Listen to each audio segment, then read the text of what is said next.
Hello बच्चों, welcome to our channel unfold biology and I am your biology mentor Abhishek Aryan. आज हम पढ़ने वाले हैं breathing and exchange of gases.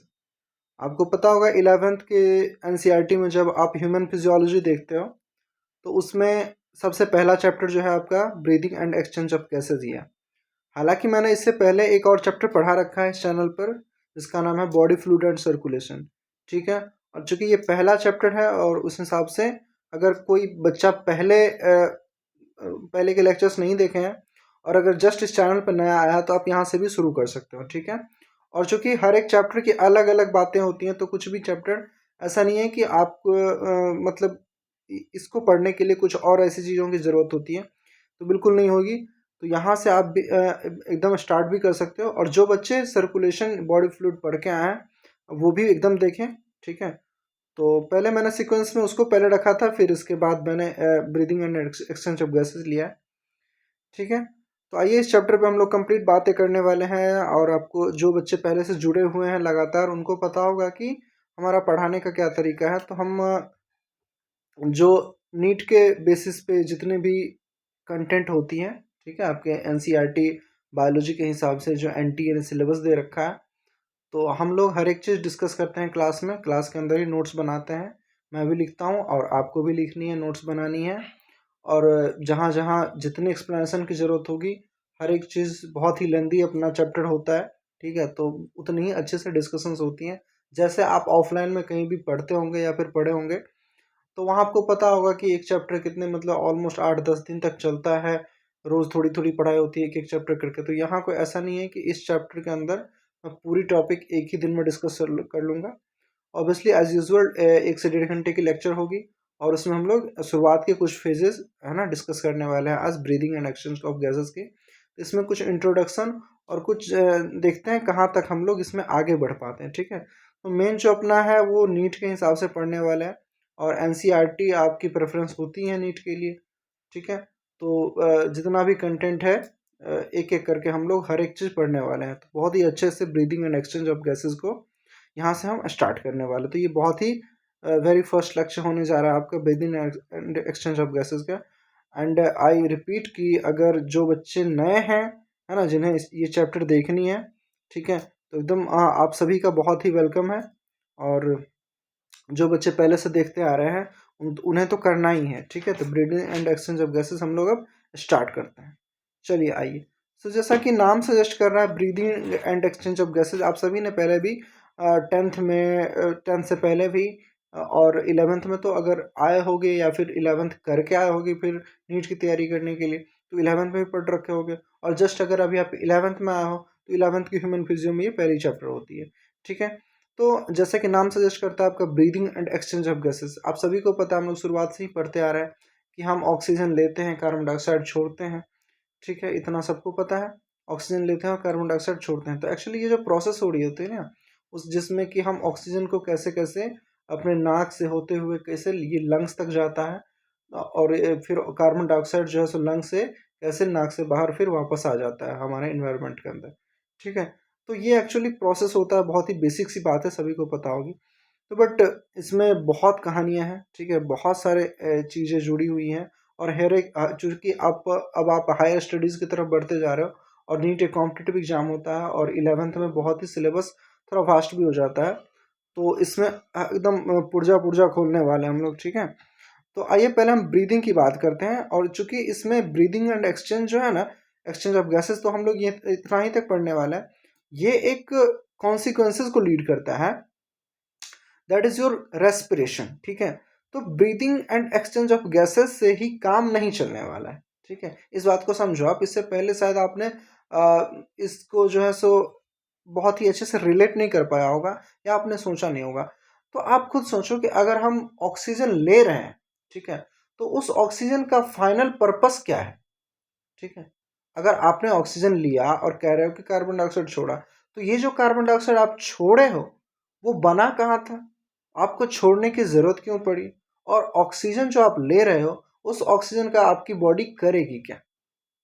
ठीक है, तो ये बहुत ही बेसिक सा सवाल है जिसका आप आंसर ढूंढोगे इसमें, इस पूरे चैप्टर में। ठीक है, तो यही अपना क्या कहते हैं breathing and exchange of gases का मेन जो होने वाला है, जो कोर पॉइंट होती है ना, हम लोग ये एक्चुअली वही चीज़ है, ठीक है। इसको कोई डिस्कस नहीं करता ना बताता है कि हम लोग जो भी ऑक्सीजन ले रहे हैं उसका क्या फेट होने वाला है, और जो हम कार्बन डाइऑक्साइड छोड़ेंगे छोड़ेंगे वो हम आखिर क्यों छोड़ रहे हैं, ठीक है। और ये फाइनली जो है सो एक, ये जस्ट एक प्रोसेस होता है, breathing and exchange of gases. Final जो आपका प्रोसेस होने वाला है वो क्या होता है, रेस्पिरेशन होता है। बट कई लोग क्या होते हैं कि exchange and breathing of gases को ही ना रेस्पिरेशन बोल देते हैं। बहुत ही एक ये मिसकंसेप्शंस है, ठीक है। तो पहले ना हम एक चीज़ बात करने वाले हैं कि रेस्पिरेशन आखिर होता क्या है, हमारे बॉडी को ऑक्सीजन क्यों चाहिए। तो हम कनेक्ट करेंगे स्टार्टिंग में आपकी रेस्पिरेशन से, फिर आपको हम रेस्पिरेशन और ब्रीदिंग के अंदर कुछ जो है सो मेजर डिफरेंसेस बताएंगे, ठीक है। तो आइए देखिए, हमने तो एक बहुत ही अच्छा सा खूबसूरत सा एक डायग्राम ले रखा है। तो इसमें जस्ट ना हम एक चीज़ समझने वाले हैं, बहुत ही ओरली। इसमें आपको नोट अभी कुछ नहीं करना, इसमें बहुत ही ओरली समझने वाले कि हमारे पाथवे क्या होती है। तो सबसे पहले हम क्या करने वाले, breathing and exchange of gases को की पाथवे देखते हैं कि हम ब्रीथ कैसे कैसे करते हैं, कहाँ से सांस जाती है, कौन कौन सी गैसेस कहाँ जाती हैं, ठीक है। फिर उस ऑक्सीजन का क्या यूज होगा, दिस इज योर रेस्पिरेशन, ठीक है। तो दो अलग अलग कहानी है, क्या, ब्रीदिंग और रेस्पिरेशन। तो पहले हम समझते हैं कि पहले सांस अंदर कैसे आ रहा है और सांस कैसे बाहर जा रहा है, इस चीज़ को देखते हैं। फिर हम आपको रेस्पिरेशन से कनेक्ट करके उसको समझाएंगे, ठीक है। तो आइए इसमें देखिए क्या हो रहा है। अब सभी को पता है ये क्या है, अपना नोज है, ठीक है। इसको हम नॉस्ट्रिल भी बोलते हैं। जो दो आपके होल्स दिख रहे हैं, जो सबसे आउटर मोस्ट पार्ट होता है नाक का, दैट इज योर नॉस्ट्रिल, ठीक है, नॉस्ट्रिल। उसके अंदर ये जो है वो नेजल चैम्बर कहलाता है आपका, ठीक है। ये वाला पार्ट क्या कहलाता है, नेजल चैम्बर, ठीक। और नेजल चैम्बर के बाद आप आ जाओ कहाँ, फिर ये देखो फेरिंग्स होता है, फेरिंग्स होता है एंड देन लेरिंग्स होता है। फेरिंग्स जो है ये कॉमन पाथवे होता है किसके लिए, फूड और गैसेस दोनों के लिए। जैसे कि आपने सांस लिया, ठीक है, तो जब आप नाक से सांस ले रहे हो तो वहाँ से क्या गई, गैसेस गई। और जब आप मुंह से खाना खा रहे हो तो वहाँ से जो भी फूड्स या फिर वाटर्स जाती हैं। तो ये दोनों के लिए एक कॉमन पाथवे है, ठीक है, फेरिंग्स तक। फेरिंग्स के बाद क्या होता है, यहाँ आकर के क्या होता है, ये लैरिंग्स जो है, लैरिंग्स जो आप देख रहे हो, ठीक है, ये लैरिंग्स, इसी को और भी क्या कहते हैं, वॉइस बॉक्स। अभी बस हम ओरली समझ रहे हैं, एक पाथवे अब मैं आपको बता दे रहा हूँ। फिर हम लोग हर एक विषय पे, हर एक चीज़ में है ना, कॉन्सिक्वेंटली हम लोग चर्चा करते ही चलने वाले हैं, ठीक है। तो अभी आप परेशान नहीं होना, जस्ट आप देखो बस, है ना, आराम से आप तसल्ली से देखो पहले, ठीक है। तो हमने ये जो नॉस्ट्रिल था, फिर ये नेजल चैम्बर था, मैं आपको ये सब भी बताऊंगा कि नेजल चैम्बर का क्या क्या काम है, दिस दैट, ओके। तो बस आप और अभी क्या है कि ऑट मैप एक तैयार कर रहा है। तो ये फेरिंग्स में गया। अब ये देख रहा हूँ, ये जो खाना था, ये जो खाना था, यहाँ से खाना जा रहा था और ये भी कहाँ, इस फेरिंग्स में पहुँच गया। लेकिन इस पॉइंट पर आते आकर के क्या होगा कि आपके पास में एक ओपनिंग होती है, जिसको जिसने पढ़ा होगा, है ना, उसको पता होगी। एक ओपनिंग होती है, ठीक है। वो क्या करता है, अभी तक तो दोनों कॉमन था, ठीक है, जो आपका खाना जा रहा था और जो आपका सांस जा रहा था, ठीक है, अभी तक ये कॉमन था। फिर एक पॉइंट पे क्या होता है, एक पॉइंट पे क्या होता है, एक पॉइंट पे ऐसा हो जाता है कि जब आपको आगे आगे भेजना है, ठीक है, तो ये वाली जो लाइन है ना, ये रेड वाली लाइन जो आप देख रहे हो, ये कहाँ चला जाता है, पेट में चला जाता है। और ये जो लाइन है, ये वाली जो ट्यूब है, वो कहाँ चला जाता है, लंग्स में चला जाता है। तो आप ये सोचोगे ना, आपके मन में सवाल होगा कि भैया यहाँ से हम फिर सेपरेट कैसे करते हैं खाना को और गैसेस को। तो यहाँ देखो आप, जब भी आप खाना खाते हो ना, जब भी आप खाना खाते हो तो ये वाली पाइप जो है, ये वाली पाइप ये बंद हो जाती है, विंड पाइप जो है सो बंद हो जाती है। ये अभी जैसे कि मान लो यहाँ यहाँ तक कॉमन था, ठीक है। तो ये वाली पाइप ऐसे जो दिख रही है ना आपको, ये एकदम से, अभी थोड़ा सा डायग्राम, मैं एक वीडियो आपको दिखाऊंगा बाद में, ठीक है, जिसमें आपको समझ आ जाएगा कि एक्चुअली वर्क कैसे कर रही होती है। तो ये क्या करता है भाई, ये लैरिंग्स के पास एक ऐसी चीज़ें होती है ना कि वो अपना विंड पाइप को क्लोज कर देता है जब खाना जा रहा होता है, ठीक है। तो खाना तो हम दिन भर तो नहीं खाते रहते ना, हम जब खाना खाते हैं तभी उसको क्लोज करने की ज़रूरत है। तो जब भी हम खाना खाएंगे तो वो हमारे एक बोन होती है, दैट इज़ हार्ड बोन, ठीक है, हायर्ड वन। तो हायर्ड वन से जुड़ी हुई एक स्ट्रक्चर है, दैट इज कॉल्ड एपिग्लॉटिस, है ना। तो एपिग्लॉटिस क्या करती है, एपिग्लॉटिस क्या करती है कि फूड पाइप को ये विंड पाइप को ये बंद कर देती है। तो जब भी विंड पाइप बंद हो जाएगा तो खाना सीधा इस तरफ चला जाएगा। खाना विंड पाइप पे नहीं जा पाएगी फिर, ठीक है। और जब खाना एक बार चला गया, आराम से हम लोग सांस ले रहे हैं। और ऐसा नहीं है कि खाना खाने टाइम सांस नहीं लेते हैं, ठीक है। खाना खाने टाइम ऐसा नहीं है कि हम सांस नहीं लेते हैं, लेकिन जब उस समय फूड जा रहा होता है, इस पॉइंट पे फूड पहुंच रहा होता है, तो हम इसको क्या कर देते हैं, बंद कर देते हैं, ठीक है। तो जिससे क्या आ रहा है, यहाँ के बाद फूड अलग और अपना एयर जो है सो अलग होगी, ठीक है। तो ये वाली जो रेड वाली ट्यूब आप देख रहे हो, तो फिर ये आगे पेट में जाके मिल जाता है, उसकी एक अलग कहानी है डाइजेशन की। चूंकि अभी हम बात किस पे कर रहे हैं, ब्रीदिंग पे बात कर रहे हैं, तो हम किसकी बात करेंगे, विंड पाइप की, ठीक है। तो यहाँ से अब देखिए कि फूड फूड से हमने अलग कर लिया। फिर यहाँ अगर गैस जा रही है, जैसे कि ऑक्सीजन जा रही है हमारे अंदर, या फिर कार्बन डाइऑक्साइड आ रही है, तो अभी हम कॉमनली गैस वर्ड यूज करेंगे, ठीक है। तो गैस जा रही है, तो गैस के लिए जो अपने पास ट्यूब था, उस ट्यूब को क्या कहेंगे, ट्रेकिया कहेंगे, या फिर और क्या कहेंगे, विंड पाइप कहेंगे, ठीक है। विंड पाइप कहेंगे। अभी बस बस आपने क्या करनी है, सुननी है, ठीक है। अब ये ट्रैकिया कहाँ चला जाएगा, ये लंग्स के पास चला जाएगा, ठीक है। ये आपका जो है, ये दो लंग्स होते हैं, ठीक है। और ये लंग्स के पास चला जाएगा, और लंग्स के पास जाकर के ये इसके छोटे छोटे फिर ब्रांचेज निकल जाते हैं, ठीक है। ये जो ट्यूब था ना, ट्रेकिया, ट्रेकिया फिर यहाँ से स्टार्ट हो जाता है क्या, ब्रोंकस। ब्रोंकस के बाद ये फिर प्राइमरी ब्रोंक्यूल्स, सेकेंडरी ब्रोंकाई, उसके बाद फिर छोटे छोटे भी जो पार्ट है आपके, ब्रोंक्यूल्स होते हैं, इसमें भी इनिशियल ब्रोंक्यूल्स होते हैं, एंड देन टर्मिनल ब्रोंक्यूल्स होते हैं। तो जो लास्ट वाला पार्ट है ना, टर्मिनल ब्रोंक्यूल्स, टर्मिनल ब्रोंक्यूल्स, ये जैसे कि इसमें सांस, ये इसमें जो है सो अपनी एयर थी, ठीक है। इसमें क्या थी, अपनी एयर थी या फिर गैसेस थी। तो ये हर एक धीरे धीरे क्या होती है कि ये बहुत ही, ये ऐसे नेटवर्क लाइक स्ट्रक्चर बनी होती है, बहुत ही फाइन ब्रांचेज होता है, बहुत ही एंड तक ये पहुंच जाता है। और ये जो एंड वाला पार्ट आप देख रहे हो ना, इसको हम क्या कहते हैं, इसको हम कहते हैं ब्रोंक्यूल्स कहते हैं। उसमें भी इनिशियल एंड टर्मिनल हो जाता है। और जो ये टर्मिनल वाला ब्रोंक्यूल्स होते हैं ना, वो फिर क्या करता है, वहाँ एक बैग लाइक स्ट्रक्चर होते हैं, ठीक है। एक बलून या फिर बैग लाइक स्ट्रक्चर होती है, दैट इज कॉल्ड एल्वियोलाई। ये देख रहे हो आप, एल्वियोलाई, एल्वियोलाई। वहाँ पे जाके एक्चुअली क्या होती है कि ब्लड की फिर एक्सचेंज होती है ना।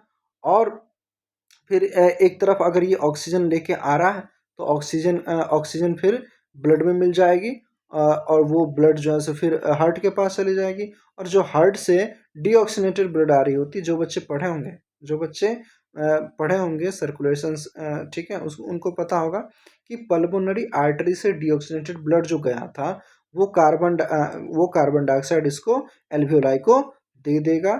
और क्या होगा, और क्या होगा, जो और यहाँ से जो ऑक्सीजन लेके आया था ये, तो ऑक्सीजन इसको वापस कर देगा ब्लड वेसल्स को, और उस ब्लड वेसल्स का नाम होगा अपने पास पल्मोनरी वेन। और ये पल्मोनरी वेन जो है, तो फिर से हार्ट के पास ऑक्सीजनेटेड ब्लड दे देगा। तो ये जो एक्चुअली जो एक्सचेंज हो रही थी ना, जो हम पढ़ रहे थे कि भैया हम हार्ट से जो है सो पल्मोनरी आर्टरी एक डीऑक्सीजनेटेड ब्लड उठा के ले गई किसके पास, लंग्स के पास। और लंग्स से फिर ऑक्सीजनेटेड ब्लड जो है सो पल्मोनरी वेन वेन वापस करके किसको दे देती है, हार्ट को दे देती है। तो ये जो एक्चुअली प्रोसेस चल रहा होता है, वो कहाँ चल रहा होता है, वो एल्वियोलाई के अंदर चल रहा होता है। तो ये सबसे जो फंक्शनल यूनिट है ना आपका पूरे लंग्स का, दैट इज योर एल्वियोलाई। ये सब तो बस कंडक्टिंग पार्ट है, ये सब क्या है, कंडक्टिंग पार्ट है। इसका काम क्या है कि भैया हम जो अपने अपने एल्वियोलाई को, बहुत सारे एल्वियोलाई होते हैं एक लंग्स के अंदर, बहुत सारे एल्वियोलाइज होते हैं। ये देख रहे हो आप, जितना नेटवर्क जो लास्ट तक गया ना, सब एक एल्वियोलाई में जा करके, सब एक बैलून में जा जाके खुलेगा, ठीक है। तो एक्चुअली जो लंग्स की फंक्शन है ना, लंग्स की फंक्शन जो उसका एक्सचेंज ऑफ गैसेस होता है, वो एल्वियोलाई में जाके होता है।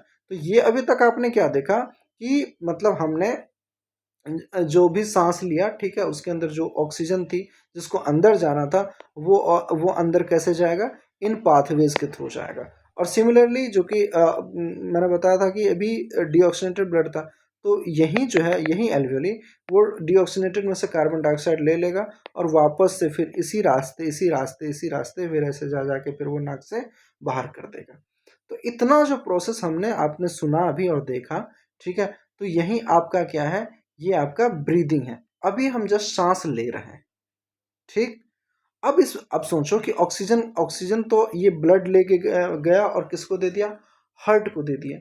अब तो ये ऑक्सीजन ब्लड में मिल गया, ठीक है।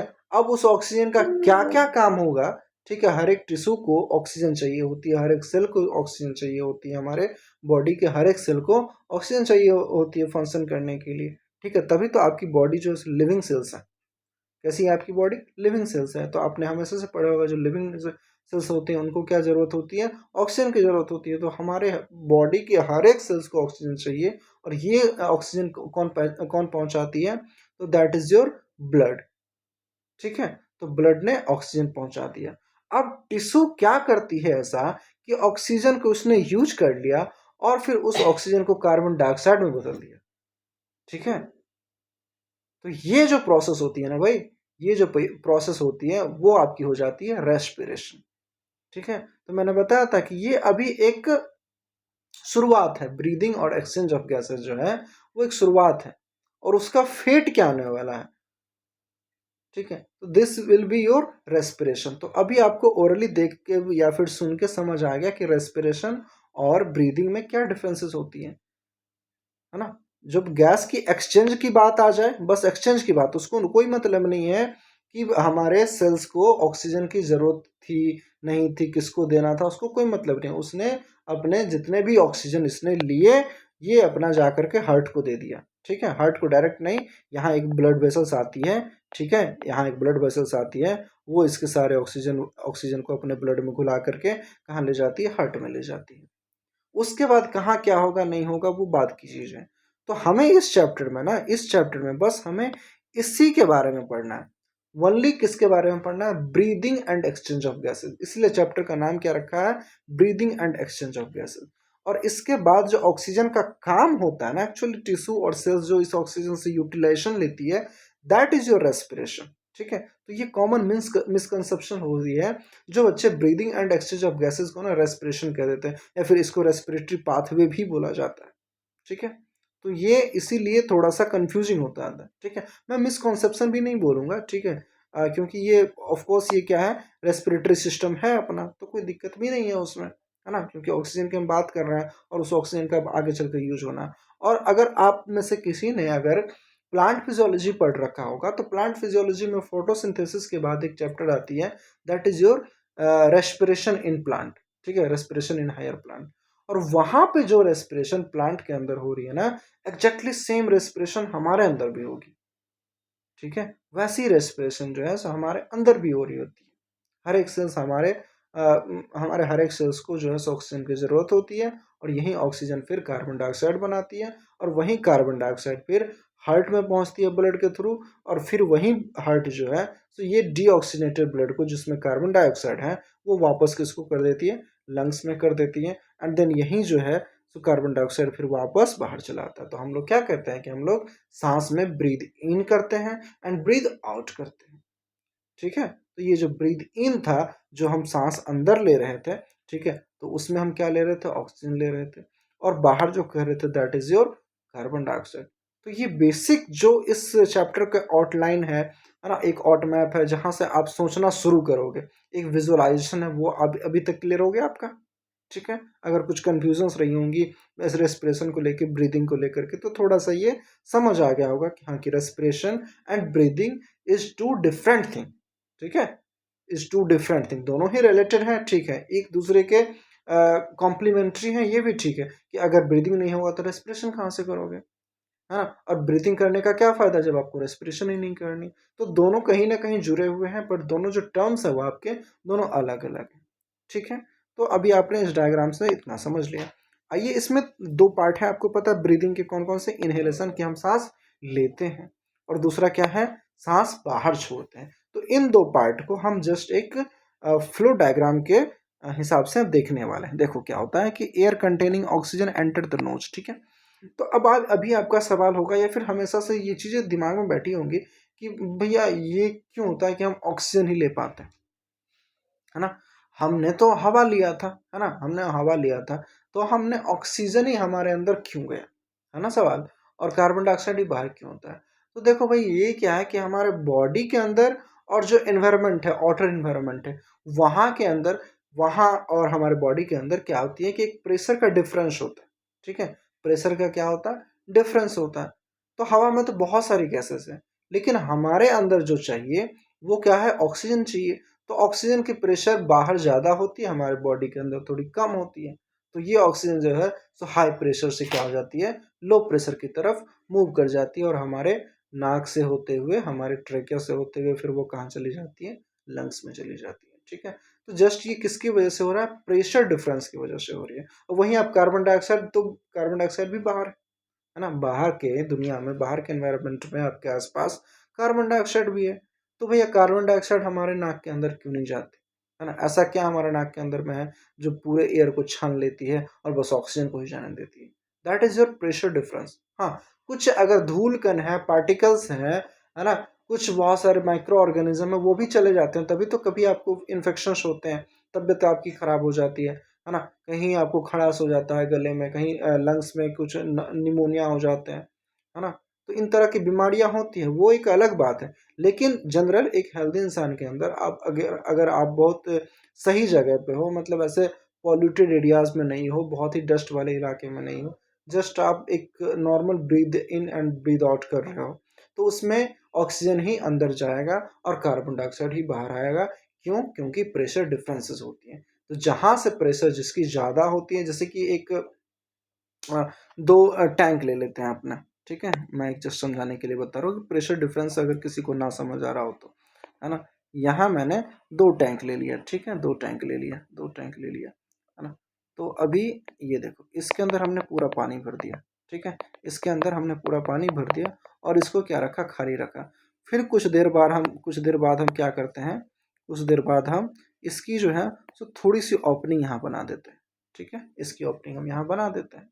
तो एक चीज़ बताओ, ये कहाँ और एक इसमें थोड़ा-सा इसको और इंटरेस्टिंग बनाने की कोशिश करते हैं, हालाँकि तो ये फिर उस हिसाब से सही नहीं होगा, लिक्विड के हिसाब से सही नहीं हो पाएगा। कोई नहीं, अभी अभी ये बस देख लो, अभी ये देख लो कि जभी भी इसमें, अगर इसमें मान लेते हैं हमने वॉल्यूम ज़्यादा थी, तो मैंने कह दिया कि चलो भैया इसका प्रेशर भी थोड़ा-सा है, क्या है, इसमें ज़्यादा है, ठीक है।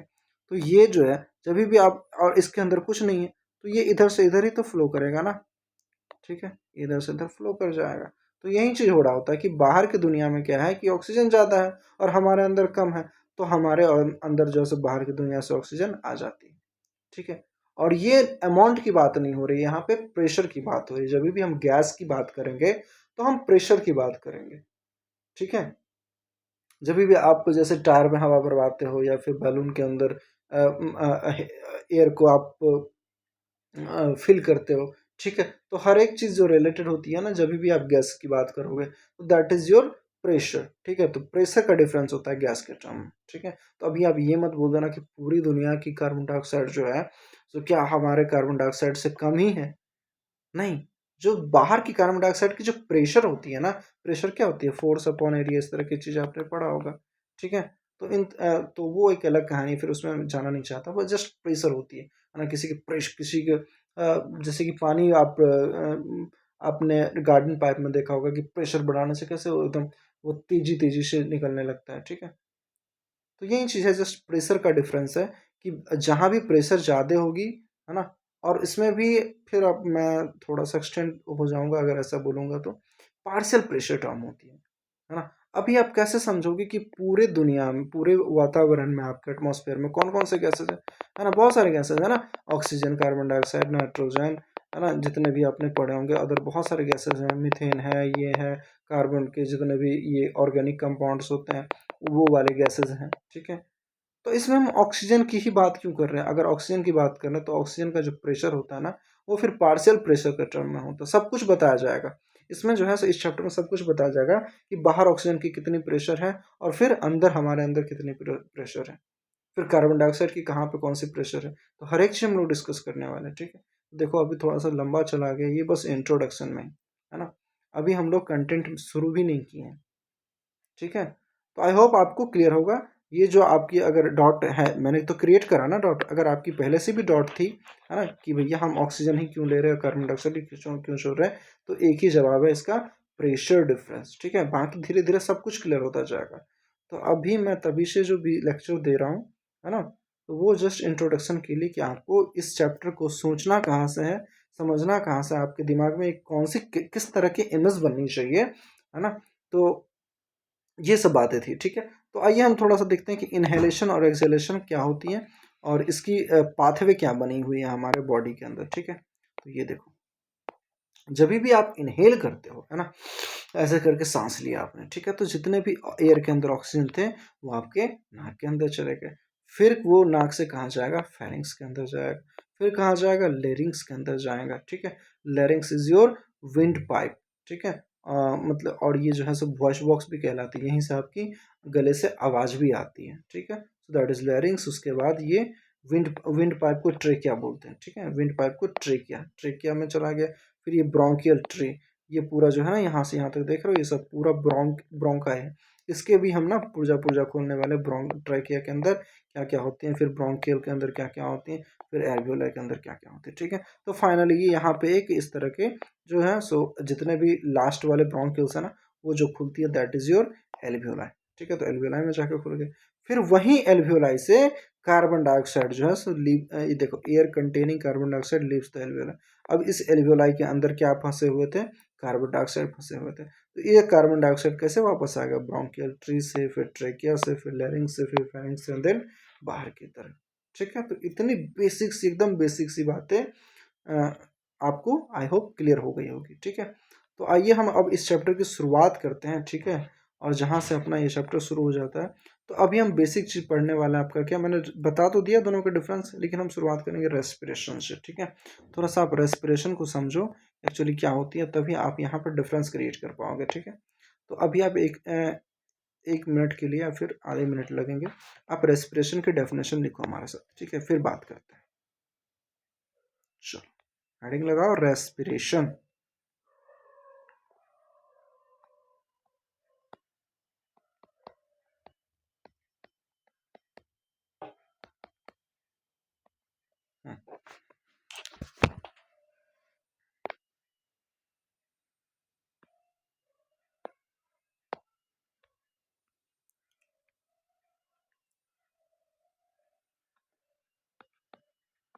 It is the process of oxidation of simple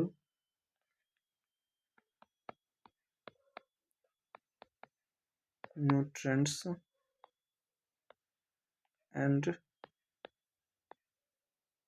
release of energy and carbon dioxide. और उसकी इसकी एक बहुत ही फेमस सा या फिर बहुत ही ज़रूरी भी कह लो, है ना, एक इक्वेशन है, अपन ये देख पा रहे हैं।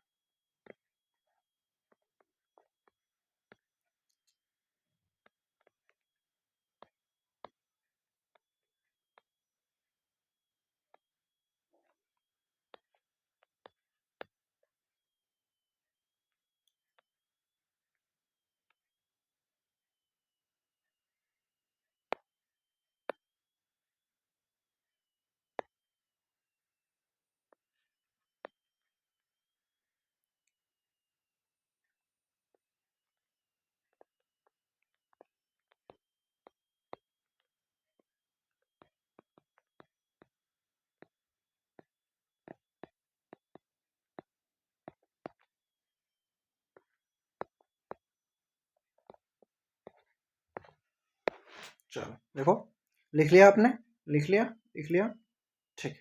आइए बात करते हैं रेस्पिरेशन एक्चुअली क्या होती है और इसकी डेफिनेशन क्या कहती है। तो डेफिनेशन इसकी ये कह रही है कि ऐसा प्रोसेस जिसमें सिंपल न्यूट्रिएंट्स, ठीक है, सिंपल न्यूट्रिएंट्स जो है सो उसकी ऑक्सीडेशन होती है, एंड देन उससे क्या बनती है आपकी रिलीज, एनर्जी रिलीज होती है और कार्बन डाइऑक्साइड रिलीज होती है, ठीक है।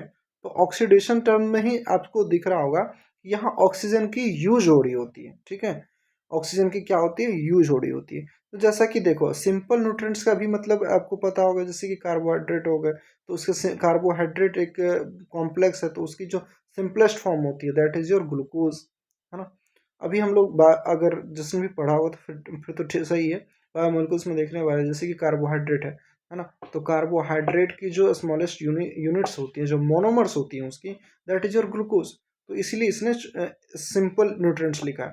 तो ये जरूरी नहीं ग्लूकोज ही हो। फिर प्रोटीन्स की भी वो छोटी यूनिट एमिनो एसिड हो सकती हैं, है ना। तो इस तरीके की जितने फैट के जो छोटी यूनिट होती है, that is fatty acid and glycerol, वो भी हो सकती है ना। तो बात ये है कि जितने भी सिंपल न्यूट्रिएंट्स होती हैं, ठीक है, सिंपल न्यूट्रिएंट्स होती हैं, उसके अंदर ऑक्सीडेशन आप कराओगे। जैसे कि ये क्या थी, ग्लूकोज थी, ठीक है, और इसके अंदर हमने ऑक्सीजन के साथ इसकी क्या कराई, रिएक्शन कराई। तब ये क्या दे देता है, कार्बन डाइऑक्साइड, वाटर और एनर्जी। ठीक है। तो अभी आपको समझ आ गया होगा कि कोई सेल जो है, कोई सेल, एवरी सेल जो है, जितने भी हमारे बॉडी के अंदर टिश्यूज हैं, सेल्स हैं, ऑर्गन्स हैं, जितने भी हैं, ठीक है, तो वो क्या करती हैं, जो उसके पास जो भी खाना गया था, ठीक है, कहने का मतलब जितने भी अभी अभी आप कुछ भी चीज़ खा रहे हो, ठीक है, तो कहते हैं ना बॉडी के अंदर लग रही है, नहीं लग रही है ना। तो वो बॉडी जो है सो यूज़ कैसे करेगी, है ना। तो वो कार्बोहाइड्रेट, मान लीजिए ग्लूकोज ही है, तो ग्लूकोज ब्लड के अंदर है, ठीक है, और इसको ब्लड के अंदर क्या मिल गया, ऑक्सीजन मिल गया। तो ये जब टिश्यू के पास पहुंचेंगे, खाना भी पहुंच गया और ऑक्सीजन भी पहुंच गया, तो इन दोनों का रिएक्शन करके वो क्या कर लेते हैं, फिर CO2 बना लेते हैं, H2O बना लेते हैं और एनर्जी बना लेते हैं। तभी आपकी बॉडी जो है सो एनर्जेटिक रहती है। आपको पता होगा कि अब, या फिर महसूस भी किया होगा ना, कि जैसे अब आप दिन भर नहीं खाओ तो भूख भी लगी होती है, दूसरी आपकी एनर्जी भी कम हो जाती है ना। किसी काम करने में मन नहीं लगेगा, आप तन के बैठ नहीं पाओगे, चल नहीं पाओगे, थोड़ा सा भी किसी चीज़ में दिल नहीं लगेगा। तो मतलब क्या हुआ, आप लोग कहते हैं कि भैया तुम्हारी एनर्जी क्यों कम है आज, है ना, तुम एक्टिव क्यों नहीं हो, तुम कुछ काम क्यों नहीं कर रहे, तुम बोल क्यों नहीं रहे, तुम चल क्यों नहीं रहे, है ना। तो एक्चुअली क्या हो रही होती है, जब तक हम खाना खा रहे हैं, जब तक हमारे बॉडी को जो है सो ऑक्सीजन मिल रही है और खाना मिल रही है। तो फास्टिंग के समय में क्या होता है कि मान लीजिए ऑक्सीजन तो मिल रही है लेकिन खाना नहीं मिल रहा है, तो ATP कैसे बनेगी। ATP आपको पता है एनर्जी होती है। तो जब भी रेस्पिरेशन एक्चुअली यही प्रोसेस है कि जब भी आपकी टिश्यू को या फिर जितने भी सेल्स हैं हमारे अंदर, तो जब उसको खाना मिल जाएगा और ऑक्सीजन मिल जाएगा, तो बदले में ये तो रिएक्शन का बाय प्रोडक्ट हो गया ना, ये इसका यूज कर लेगा, ठीक है। इन दोनों को रिएक्शन करके क्या बना देगा, वो मेनली उसको ATP बनाना था, मेनली उसको क्या बनाना था, एनर्जी बनाना था, अपने आप को जिंदा रखना था, अपने आप को लिविंग रखना था, अपने आप को जो है एक्टिव रखना था, ठीक है। हाँ, और फिर CO2 एक वेस्ट प्रोडक्ट की तरह बाहर निकल जाता है, ठीक है। CO2 का अब इसके बाद कोई काम नहीं है, क्योंकि ये इतना कुछ हुआ, तो ये एक चीज़ जो है सो बहुत ही ज़रूरी चीज़ थी, जो इसको टॉक्सिक बोलो या फिर ऐसा बोलो कि हार्मफुल सब्सटेंस है बॉडी के लिए, तो इसको निकलना पड़ा, ठीक है। तो ये रिएक्शन के प्रोडक्ट्स हैं, है ना, इसमें हमारा कुछ बस नहीं चलता, इसमें हमारा कुछ बस नहीं चलता कि ये अगर इन दोनों को ये मिल जाए किसी सेल्स को, तो ये बना ही देंगे, ये बना ही देंगे और ये बना ही देंगे। तो काम का क्या है, काम का एनर्जी है, और वाटर की एक अलग यूज होती है, बाद में देखा जाएगा, ठीक है। तो ये रेस्पिरेशन थी। तो अब और हम जो इस चैप्टर में पढ़ने वाले, हम ये पढ़ने वाले हैं कि ऑक्सीजन और कार्बन डाइऑक्साइड की जो है तो कहाँ से सप्लाई हो रही है, ठीक है, किधर से वो आ रहे हैं, किधर से जा रहे हैं, हम उस रास्ते को पढ़ने वाले हैं एक्चुअली। तो हमारा इस चैप्टर में रेस्पिरेशन से एक्चुअली कोई लेना देना नहीं है। बात आई समझ, ठीक है। तो अगली बार से जब भी आप रेस्पिरेशन सुनो या ब्रीदिंग सुनो, तो दोनों के अंदर आपको डिफरेंस जो है सो एकदम स्पष्ट होनी चाहिए, ठीक है, डिफरेंस एकदम स्पष्ट होनी चाहिए। यहाँ भैया दोनों दो अलग अलग कहानी। तो अभी आपने बस को रेस्पिरेशन की एक डेफिनेशन ही लिखनी थी आपको। चले, ठीक है, चलिए आगे हम बढ़ते हैं। अब है कि steps of respiration in human body. तो यहाँ तक जो हम पहुँचते हैं, यहाँ तक हम पहुँचते हैं, उसमें कौन कौन से स्टेप्स छुपे हैं, या फिर कौन कौन से स्टेप्स लगते हैं। डायरेक्ट तो मैंने बताया था कि डायरेक्ट जो है सेल के पास ऑक्सीजन तो नहीं पहुँच गया, पहले ये पूरी पाथवे चलती है, तब जा करके क्या होती है, रेस्पिरेशन होती है। तो ये क्या है, एक फेट है। फेट मतलब होता है कि किसी भी चीज़ का आखिरी अंजाम, है ना। तो रेस्पिरेशन जो है सो ब्रीदिंग और एक्सचेंज ऑफ गैसेस का क्या है, फेट है। तो यहाँ तक पहुँचने के लिए, यहाँ तक पहुँचने के लिए कौन कौन से स्टेप्स से हमको गुजरना पड़ा, एक बार हम उसको देखते हैं, ठीक है।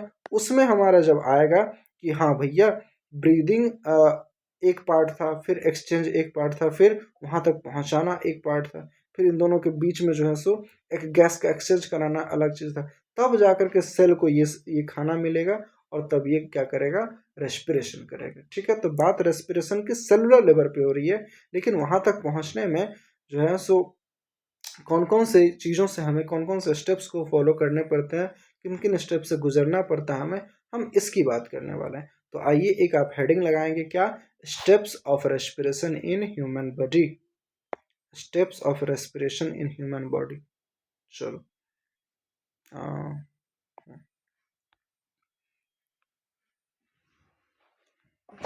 यहाँ से लिखते हैं।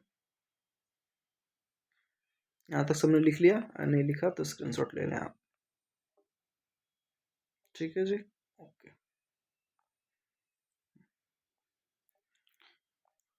पहले लिख लेते हैं, 5 पॉइंट है, ठीक है, फिर हम बात करेंगे। देखो,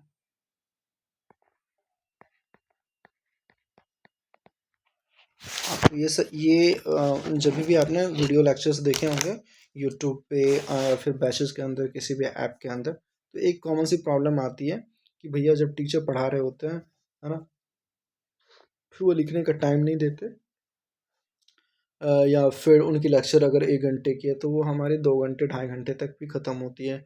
और अगर हम बीच में ही आधे पढ़ी छोड़ दिए फिर तो कोई बात ही नहीं है। अगर हमें पूरी करनी है तो कहीं ना कहीं उसकी डबल या फिर ट्रिपल टाइम्स या फिर 2.5 टाइम्स, 1.5 टाइम्स, मतलब कहीं ना कहीं उससे कई ज़्यादा समय हमें लग जाती है। तो मेरा कोशिश इस पढ़ाने के तरीके में ये भी रहेगा कि आप जब मैं कह रहा हूँ तो साथ के साथ लिख लो, क्योंकि मैं खुद भी लिख रहा हूँ, मैं कुछ लेके तो आया नहीं हूँ पहले से। ठीक है, तो जितना समय मुझे लगेगा उतना ही समय आपको भी लगनी चाहिए। तो जब ये वीडियो लेक्चर ख़त्म हो, 5-10 मिनट मान लेते हैं, चलो ठीक है, एक्स्ट्रा, उतने के अंदर आपकी भी क्लासेस ख़त्म हो जानी चाहिए। ठीक है, तो जैसे जैसे जब जब मैं कहूँ, हो सकता है कोई चीज़ मैं पहले पढ़ा दूँ बाद में आपसे लिखवाऊँ, कोई चीज़ मैं पहले लिखवा लूँ बाद में पढ़ाऊँ। ठीक है, तो जब जब बस आप कमांड पे ध्यान देना, एकदम डिसिप्लिन होकर के बैठ के पढ़ना।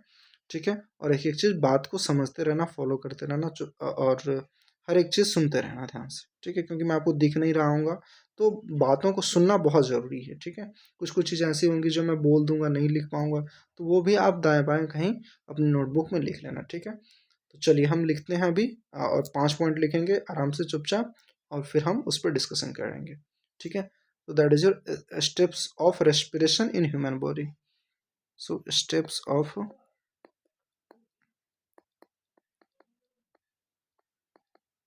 respiration in human body। चलिए, ये देखिए कौन कौन से स्टेप्स होते हैं।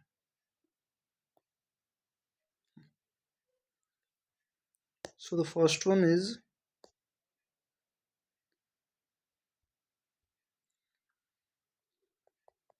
अच्छा वाइट कहाँ गया,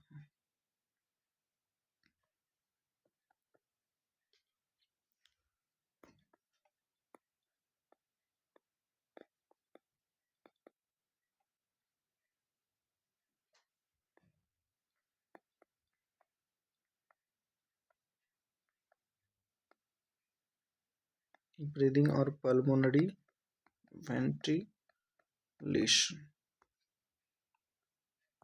दूसरा है, इसमें कुछ खास नहीं है, अगर आप कंफर्टेबल हो गए तो साथ के साथ सुन भी लेना। ठीक है, तो ब्रीदिंग मतलब वहीं सांस लेना और सांस छोड़ना हो जाता है।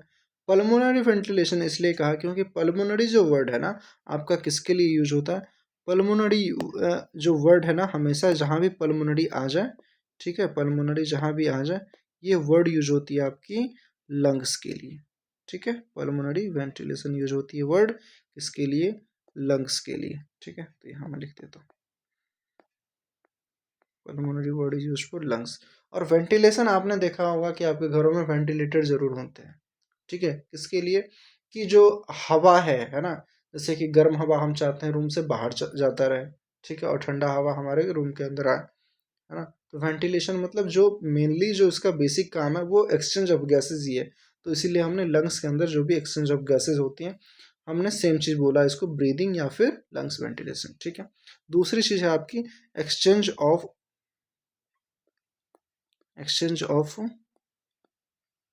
O2 and CO2 between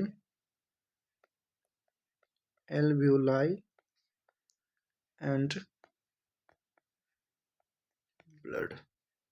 ठीक है, इसमें क्या हो रहा था कि जैसे कि एक सेकंड रुक जाओ आप, अगर लिख रहे हो तो।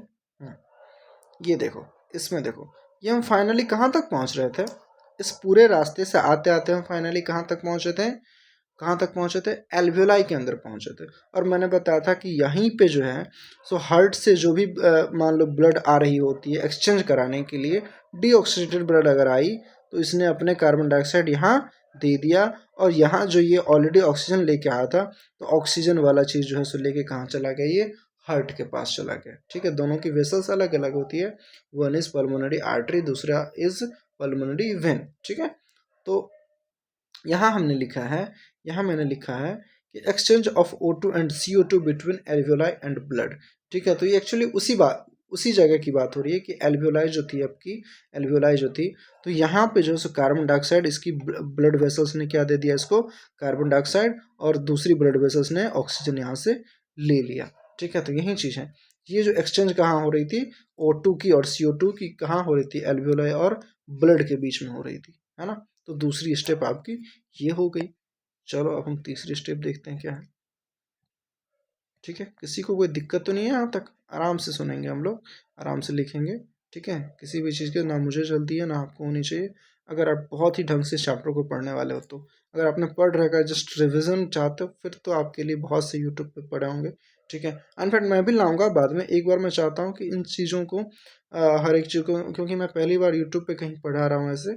ठीक है, तो मैं चाहता हूँ कि एक बार फुल कंटेंट एकदम दम लगा के एक एक चीज़ पढ़ा दिया जाए, फिर छोटी छोटी वीडियो शॉर्ट्स अलग तरह की क्लिप्स, है ना, जितना हो सकेगा मैं लाता रहूँगा। ठीक है, तो अभी आप देखें तीसरी पॉइंट क्या है कि transportation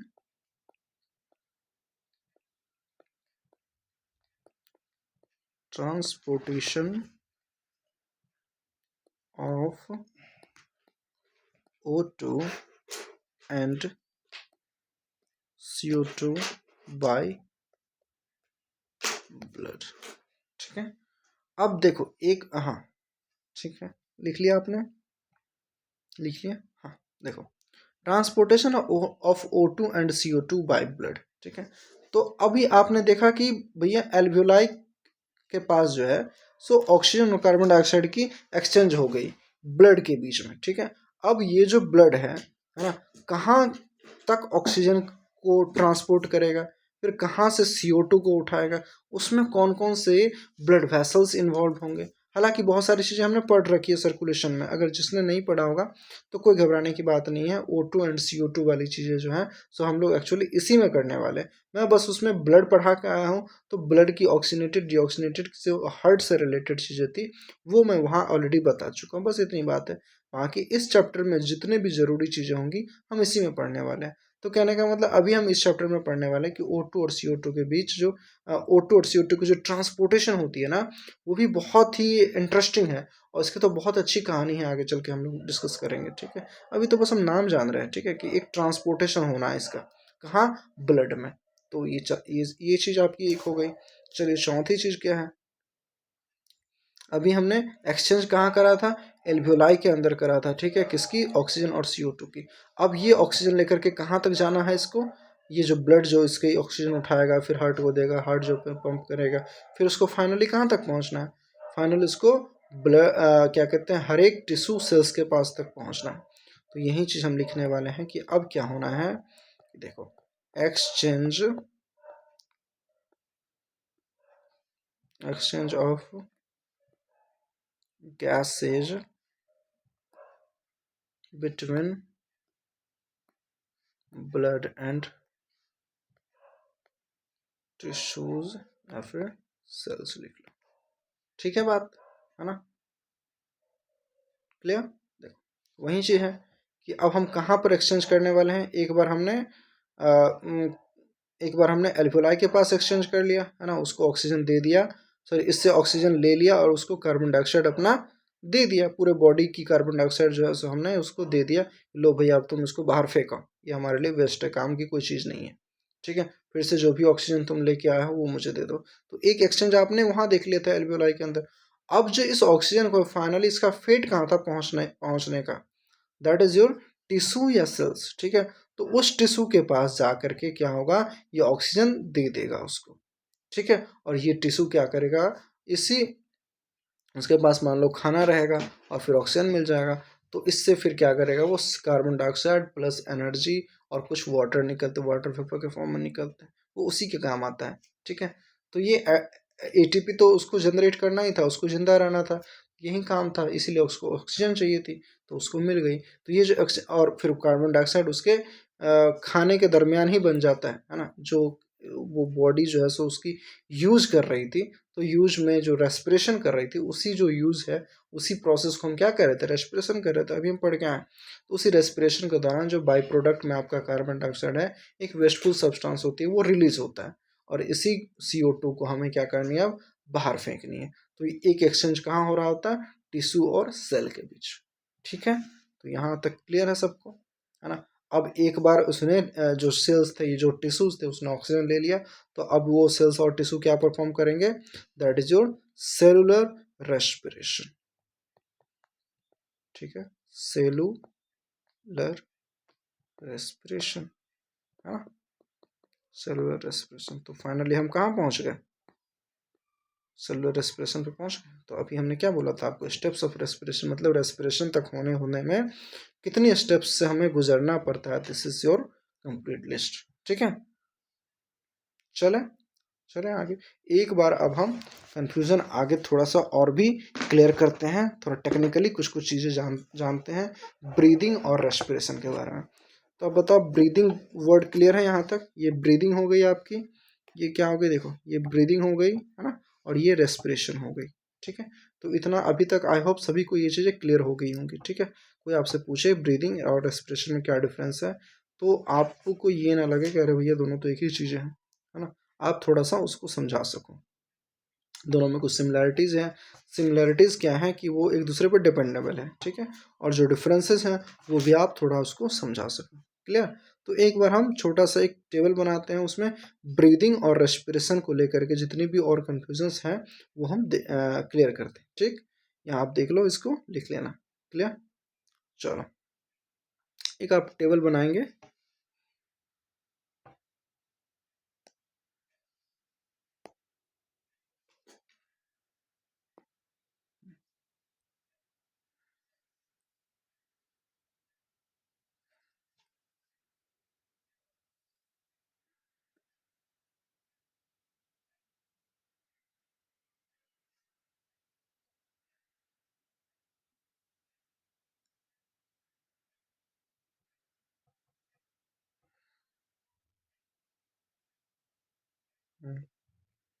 I think this will be enough.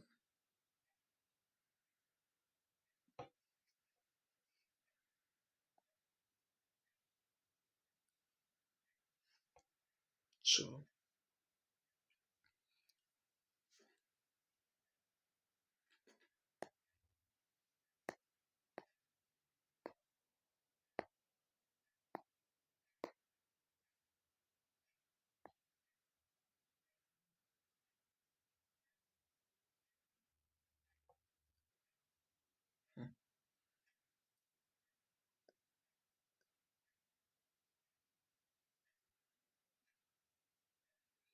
आइए, एक तरफ लिखेंगे हम ब्रीदिंग, दूसरी तरफ रेस्पिरेशन,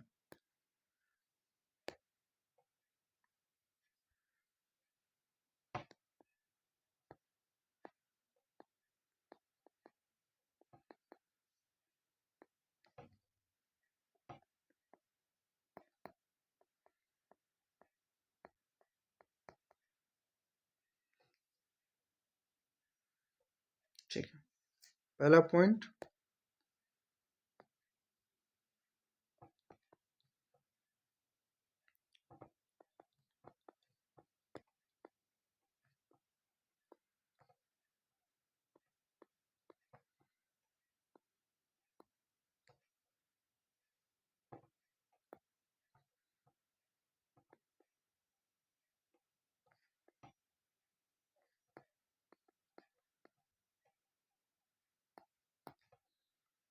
एटमोस्फेयर भाई,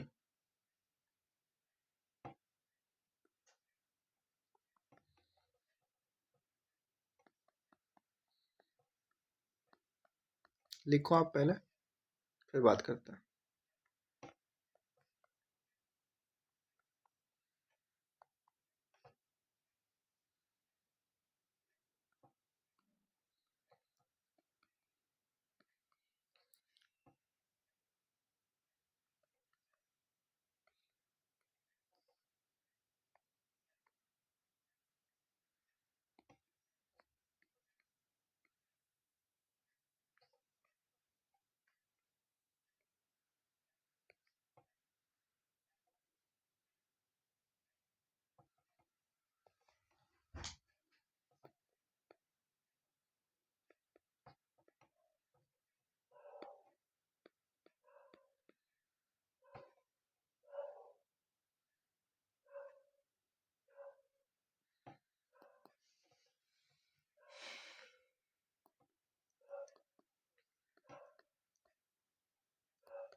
अच्छा, हो गई।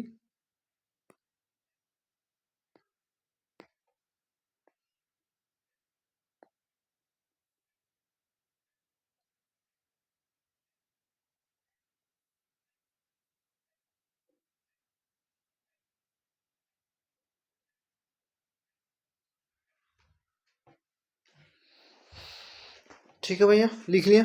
चलो देख लेते हैं, है ना। हमारी ऑलमोस्ट बात हो गई है, कुछ कुछ कुछ तो टर्म्स हैं जो आपको हो सकता है परेशान करें। तो अभी देखो, ब्रीदिंग में हम क्या कर रहे थे, ब्रीदिंग में हम कर क्या रहे थे, हाँ। जो एक्सचेंज ऑफ गैसेस हो रही थी, मतलब कार्बन डाइऑक्साइड हम छोड़ रहे थे। छोड़ रहे थे, कहाँ छोड़ रहे थे? इन्वायरमेंट के अंदर। और ले कहाँ से रहे थे? ऑक्सीजन, ऑक्सीजन इन्वायरमेंट से। और फिर ये जो हम ऑक्सीजन लिया हमने, वो कहाँ गया, है ना? ये लंग्स में गया, ठीक है। और ये जो लंग्स के अंदर कार्बन डाइऑक्साइड थी, वो कहाँ गया? फिर से इन्वायरमेंट के अंदर। तो अभी आप देख रहे हो, मैंने जितना जितनी बातें बोली उसमें कहीं ना कहीं दो ही जगह का नाम लिया है, ठीक है। अभी हमने दो ही जगह का नाम लिया है कि दैट इज योर, इधर या तो इन्वायरमेंट, इन्वायरमेंट बोलो, एटमॉस्फेयर बोलो, या फिर दूसरा आपकी लंग्स, है ना। तो ये जो एक्सचेंज ऑफ गैसेस हो रही थी, जो हम ब्रीदिंग करते हैं, जस्ट जो हमने सांस लिया सांस छोड़ा, सांस लिया सांस छोड़ा, उसमें कितने लोग इन्वॉल्व हैं? या तो हम बाहर के एटमॉस्फेयर, है ना, ठीक है। अगर आप पूरी पाथवे की बात करोगे फिर तो बहुत चीज़ें, लेकिन ओवरऑल, ओवरऑल, है ना, वो इसमें जो है मेजरली जो एक्सचेंज हो रहे थे उसमें क्या कहते हैं, जो सोर्स था वो सिंक था। सिंक मतलब वो तो कहाँ पहुंच रहा है, ठीक है। तो सोर्स था और सिंक का था, वो क्या था? आपकी लंग्स थी, और दूसरी आपकी इन्वायरमेंट थी, एटमॉस्फेयर थी, ठीक है। तो ब्रीदिंग में तो यही इन दोनों के बीच ही तो एक्सचेंज होगा, ठीक है। तो that is your lungs and atmosphere. Clear, clear, clear. देखो, अब रेस्पिरेशन में देखो, और एक्सप्रेशन वो तो यहीं पर सेम डेफिनेशन लिख दिया गया, है ना। इसमें तो क्या था कि सिंपल न्यूट्रिएंट्स हैं, जैसे मैंने बताया आपको, सिंपल न्यूट्रिएंट्स में कुछ मोनोमर्स आ जाएंगे, ठीक है, जिसकी डाइजेशन होनी होती है, है ना। और फिर वो सेल्स तक पहुंच गई। खाते हम लोग स्टार्च के फॉर्म में या फिर पॉलीमर्स के फॉर्म में, लेकिन जब वो डाइजेशन हो जाती है, डाइजेशन हो करके जब फिर वहाँ से ब्लड जो है सो अ, मतलब डाइजेस्टेड फूड जो है सो आपके ब्लड में मिल करके पूरे बॉडी के हर एक सेल्स के हर एक टिश्यू तक पहुँचती है ना। तो दैट इज क्या, वो जो पहुँच रही है वो खाना कौन सा था, सिंपल न्यूट्रिएंट्स था, है ना। और सिंपल न्यूट्रिएंट्स को हमने क्या दे दिया, ऑक्सीजन दे दिया, है ना। अभी ये जो ऑक्सीजन थी वो फिर लंग्स के बाद कहाँ जाएगी, वो भी तो कहाँ जाएगी, सेल्स के अंदर ही जाएगी, ठीक है। तो सेल्स के अंदर एक तो सिंपल न्यूट्रिएंट्स है, दूसरा ऑक्सीडेशन मिल गया, तो ये क्या करती है, एनर्जी रिलीज करती है, एनर्जी बनाती है अपने अपने लिए, अपने बॉडी के लिए। अभी जो हम इतना काम कर पाते हैं, हमारे अंदर इतनी शक्ति होती है ना, हम जिम जाते हैं तो इतना मतलब वर्कआउट कर पाते हैं। अब वही है ना, फिर थोड़ी सी फिर डिफरेंस भी होती है हर इंसान के अंदर। आप कितना काम करते हो, बॉडी से कितना काम करवाते हो, है ना। अब जो मान लो दिन भर बेड पे पड़ा रहेगा, उसको क्या थकावट फील होगी, उसको बहुत ज़्यादा एनर्जी की ज़रूरत भी नहीं है।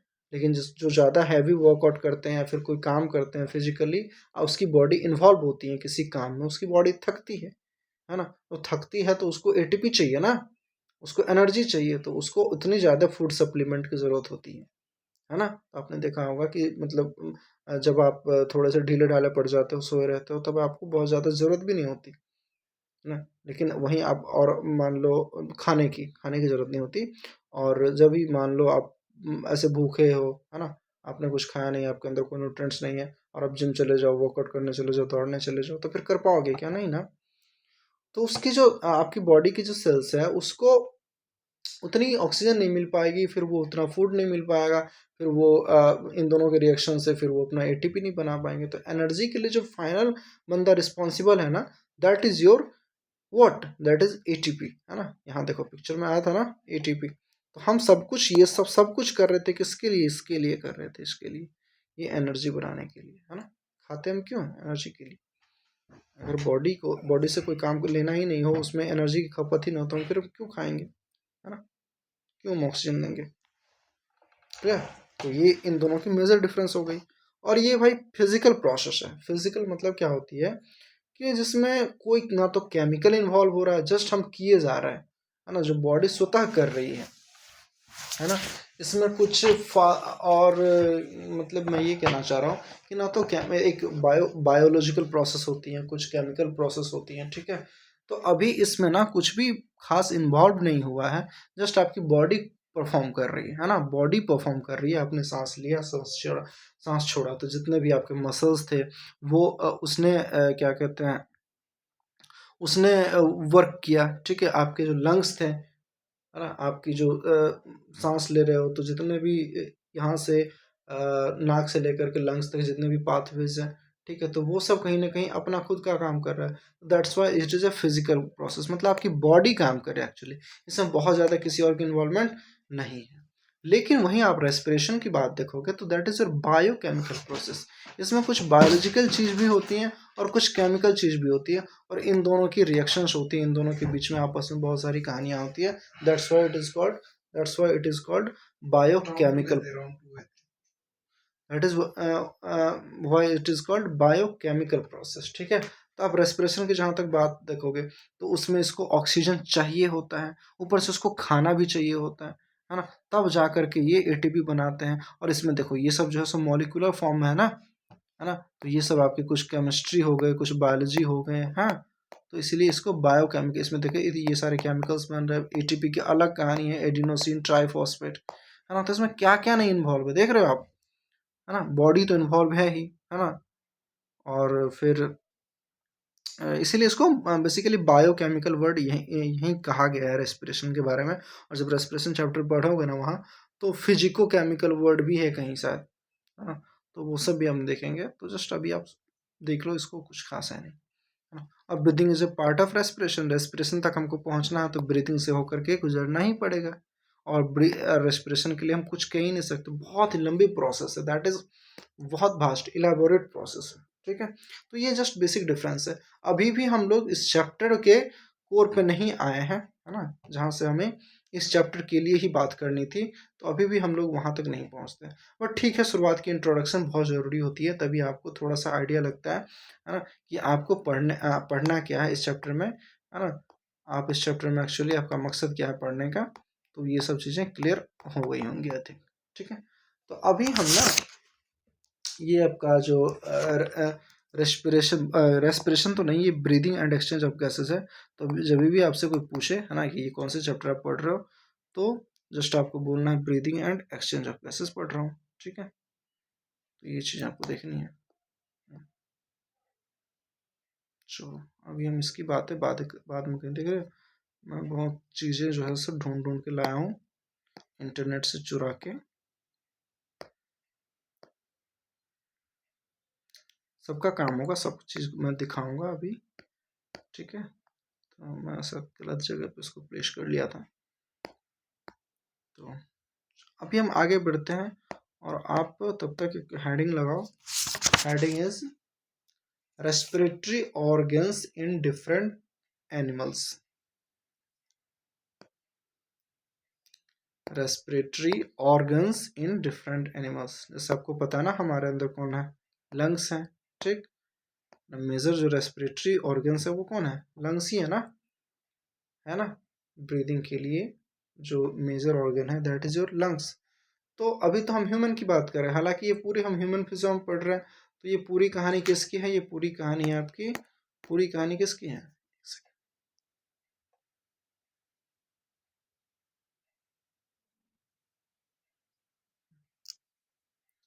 अभी हम पूरी कहानी किसकी पढ़ रहे हैं, ये हम पूरी है ना इस चैप्टर में ह्यूमन की ही पढ़ने वाले हैं। लेकिन फिर भी एनसीईआरटी जब आप पढ़ोगे ना उसके स्टार्टिंग इंट्रोडक्शन लाइन में कुछ चीज़ें जो हैं सो अलग अलग एनिमल्स के बारे में भी दे रखी है। और पूरी जितने आप सभी में, आप में से जिसने भी एनिमल किंगडम पढ़ा होगा तो आपको पता होगा बहुत सारे फाइलम हम एनिमल किंगडम के अंदर पढ़ते हैं।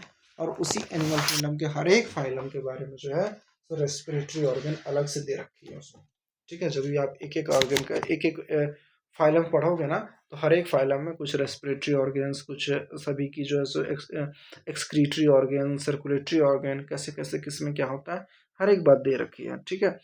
तो जितने भी फाइलम थे और जितनी भी फाइलम की पूरे फाइलम में हर एक फाइलम में हर एक फाइलम के अंदर जो आपकी रेस्पिरेटरी ऑर्गन देखी गई है ना, हर एक फाइलम के अंदर जितने भी रेस्पिरेटरी ऑर्गन देखी गई है, आज हम ना जितने भी रेस्पिरेटरी ऑर्गन सबकी बात यहाँ कर लेंगे, ठीक है। और आपको जब वो पढ़ाया जाएगा या फिर आपने एनिमल किंगडम पढ़ के आया होगा जिसने भी, तो उसकी रिवीजन भी हो जाएगी।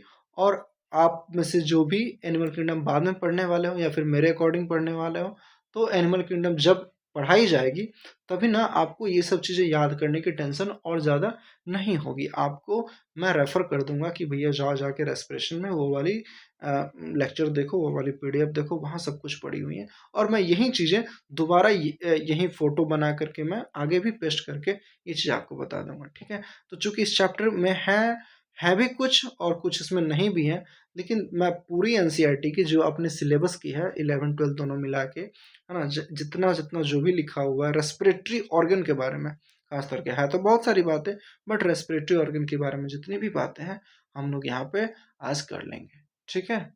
कि जितने भी एनिमल्स थे सबके अंदर रेस्पिरेटरी ऑर्गन में क्या क्या पाया जाता है। जरूरी तो नहीं है ना कि हर एक ऑर्गन के हर एक एनिमल्स के अंदर ये लंग्स हुई है ना। आपने देखा होगा फिश के अंदर कुछ और होती है ना, टैडपोल के अंदर कुछ और होती है, जो फ्रॉग्स होती हैं उसके अंदर कुछ और होती हैं, लिजर्ड्स होती हैं उसके अंदर कुछ और होती हैं, जो आपकी ऑर्थ्रोपोडा के जो कीड़े होंगे है ना, जो कीट पतंग होती है उसकी कुछ और होती हैं, जो केचुआ होते हैं उसके कुछ और होते हैं, ठीक है। तो बहुत जितने भी ऑर्गन है, जितने भी ऑर्गेनिज्म है, जितने भी एनिमल है, और वो किस किस अब चूंकि हम एक एक एनिमल्स की बात नहीं कर सकते ना, एक एक एनिमल्स की बात नहीं कर सकते, इसीलिए तो एनिमल किंगडम बनाया गया है ना, कि आप कुछ पर्टिकुलर एनिमल्स को आप ग्रुपिंग करके जिसमें कॉमन फीचर्स देखे गए हैं, इसको आप किसी एक क्लास में किसी एक फाइलम में रख लेते थे, और उस फाइलम की जो जनरल बातें होती थी उसमें उस तरीके के जितने भी एनिमल्स आते थे सबका एग्जाम्पल दे देते थे, ठीक है। तो हम यहाँ पे बात ये कर रहे हैं कि जितने भी फाइलम में हर एक फाइलम में जिस जिसके भी जो जो ऑर्गन थे रेस्पिरेशन के लिए रिस्पॉन्सिबल, तो हम लोग यहाँ पे पूरी लिस्ट पढ़ने वाले हैं, ठीक है। तो अभी एकदम आप चुप होकर के पहले आप मेरे साथ लिखोगे, ठीक है। एक अगेन हमें तो चार्ट ही बनानी है एक्चुअली, बट देखते हैं पहले इसकी स्ट्रक्चर क्या रखी जाए।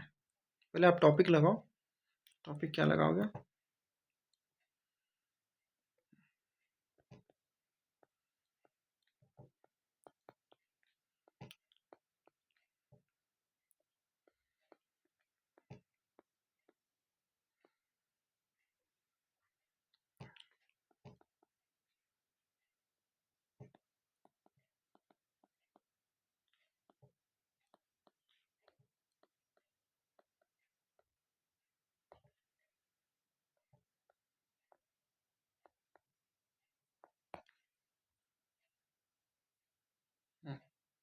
ठीक है।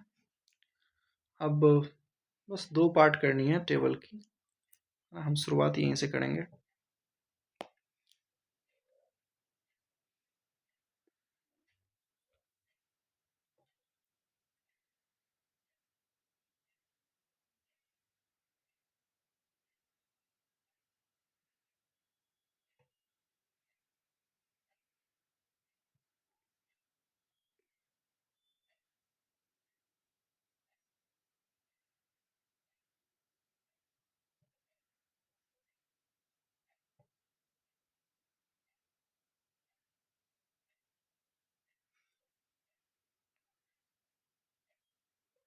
तो लंबी होने वाली है। अगर आप जहाँ पे लिख रहे हो एक फ्रेश पेज ले लेना, ठीक है, और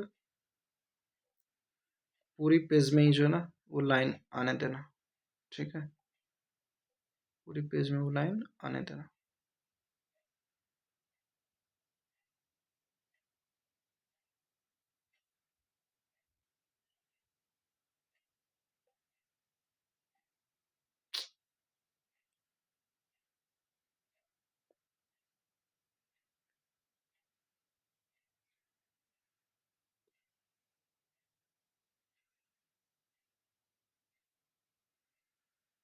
अबे यार,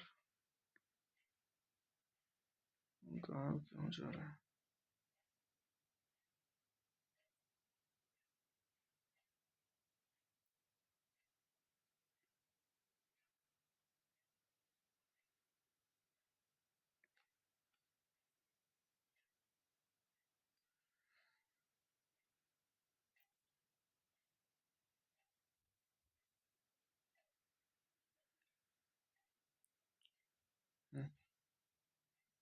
ठीक है जी,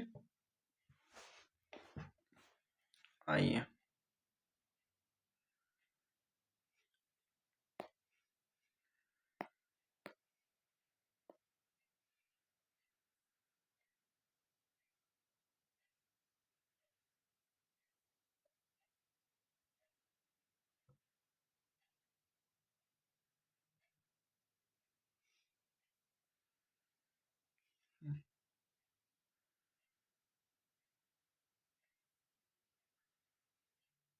तो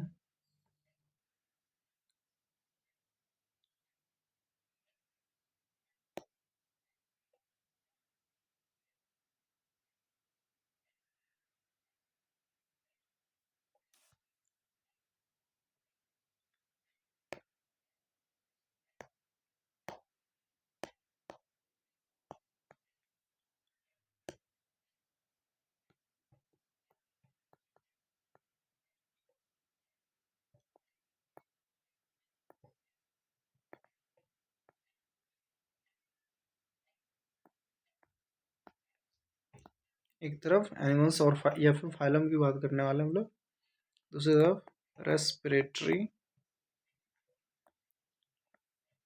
ऑर्गन्स की बात करने वाले। ठीक है जी, चलो आइए। पहला नंबर है अपने पास क्या, पोरीफेरा, लिखो।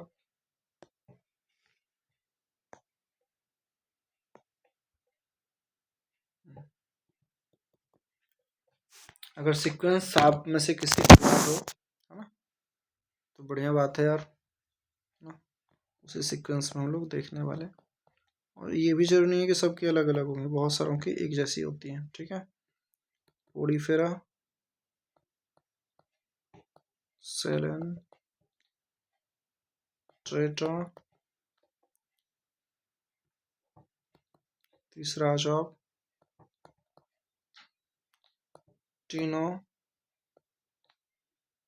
फोरा,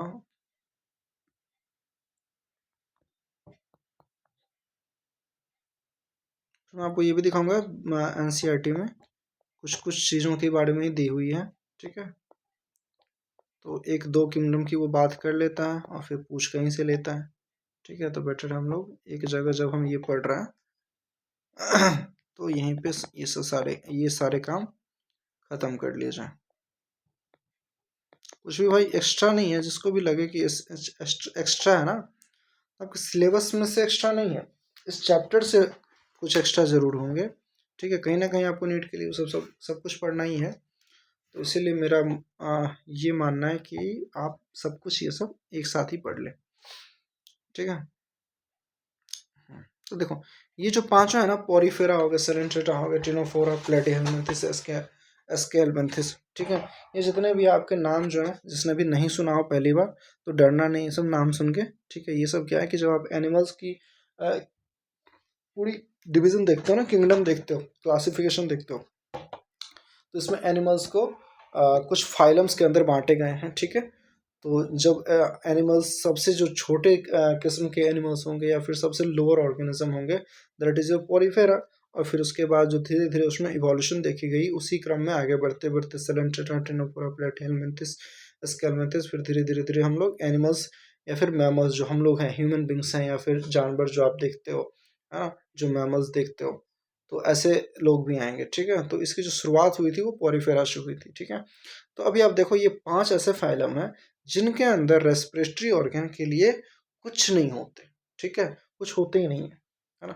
तो इनकी जो बॉडी होती है उसके अंदर जो है सो जस्ट अभी अभी क्या है कि जस्ट ऑर्गन जैसा कुछ बनना शुरू ही हुआ है, नहीं तो ये शुरुआत के ये सब जो है, ये सब जो है, ये सारे क्या है, ये दोनों खास करके ये सब में अभी तो बस सेल ही है, एक सेल है, सिंगल सेलुलर है ये सब, ठीक है। उसके बाद थोड़ा थोड़ा क्या होगा कि टिश्यू भी नहीं बनेगा, सेल एग्रीगेट्स बनेंगे, सब कुछ पढ़ाया जाएगा, ठीक है सर। एक तो सब कुछ पढ़ाया जाएगा वहाँ आकर के, ठीक है। तो अभी अभी बस आप ये ध्यान रखो कि इन पांचों के लिए जो रेस्पिरेटरी ऑर्गन्स होती है, that is what, that is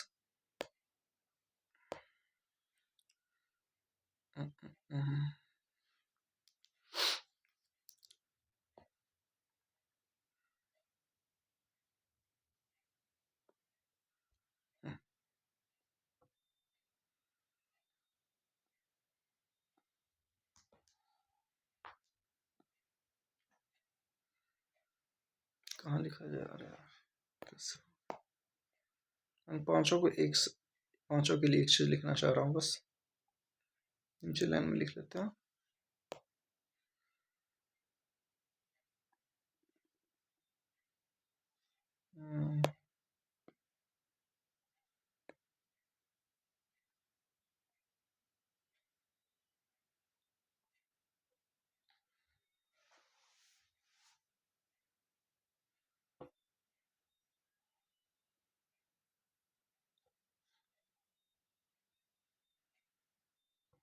समझ जाओगे ना आप, ठीक है। तो इन पांचों के लिए जो होती है, ये लोग अपने बॉडी सरफेस से ही क्या कर लेते हैं, बॉडी के सरफेस से ही अपनी गैस की एक्सचेंज को पूरा कर लेते हैं। सभी को ऑक्सीजन कार्बन डाइऑक्साइड तो चाहिए होगा ना, बट इसके अंदर जो है सो, जैसे हमारे अंदर लंग्स है, फिर इसके अंदर गिल्स होती हैं, और जो कुछ कुछ जो है सो इस तरह के होते हैं, जैसे ट्रैकियल ट्यूब्स होते हैं, कहीं कहीं देखे हैं, किसी के अंदर स्किन मॉइस्ट हो जाती है। तो इसी तरीके के कुछ कुछ अलग तरीके के बॉडी ऑर्गन, रेस्पिरेटरी ऑर्गन्स हमारे हर एक एनिमल्स में अलग अलग तरीके के पाए जाते हैं। तो इन पांचों में क्या है भैया, इसकी जो बॉडी की सरफेस होती है ना, वही काफ़ी होती है, उसी के अंदर डिफ्यूजन के थ्रू जो है सो गैस की एक्सचेंज हो जाती है, ठीक है। तो बॉडी सरफेस के अंदर ही हो जाती है, कैसे, बाय बाय सिंपल डिफ्यूजन, ठीक है। सिंपल डिफ्यूजन आप सभी ने पढ़ा होगा आई थिंक, मतलब गैसियस की जो एक्सचेंज होती है हाई कॉन्सेंट्रेशन से लो कॉन्सेंट्रेशन की तरफ, या फिर हाई प्रेशर से लो प्रेशर की तरफ, वही चीज़ है ना, एक जैसे कि आपने वॉल बना लिया ऐसे करके, ठीक है, और इस पर एक्सचेंज होने के चांसेस हैं, ठीक है। और इधर कोई भी चीज़ बहुत ज़्यादा है ना, बहुत ज़्यादा है, और इधर कम है, ठीक है। तो ये प्रेशर कहाँ ज़्यादा हो गया, या फिर कॉन्सेंट्रेशन किस तरफ ज़्यादा हो गया, इधर हो गया, इस तरफ कॉन्सेंट्रेशन ज़्यादा हो गया, तो यहाँ से जो है तो क्या होगी, ये सारी जो मटेरियल्स थी वो इस तरफ एक्सचेंज हो जाएगी, ठीक है। तो ये डिफ्यूज़न होता है, ठीक है। गैसेस के फॉर्म में डिफ्यूज़न वर्ड यूज़ करते हैं, जैसे कि आपने अगरबत्ती जलाया घर के अंदर, ठीक है, तो पूरा डिफ्यूज़ हो जाता है कि नहीं, पूरा स्मेल जो आने लग जाता है, वो किसके वजह से होती है, पूरे कमरे के अंदर स्मेल आ जाती है, किसके वजह से होती है, दैट इज़ डिफ्यूज़न। तो गैस जो है सो कहीं से लीक करता है ना, तो पूरा जो फैल जाता है, तो that is your what, diffusion. और यही डिफ्यूज़न इसी तरीके से अगर पानी के अंदर हो, तो वो ऑस्मोसिस कहलाता है, अगर याद हो, है ना। ठीक है। तो ये एक डिफ्यूजन होता है, जिसको ना पता हो जान ले बस।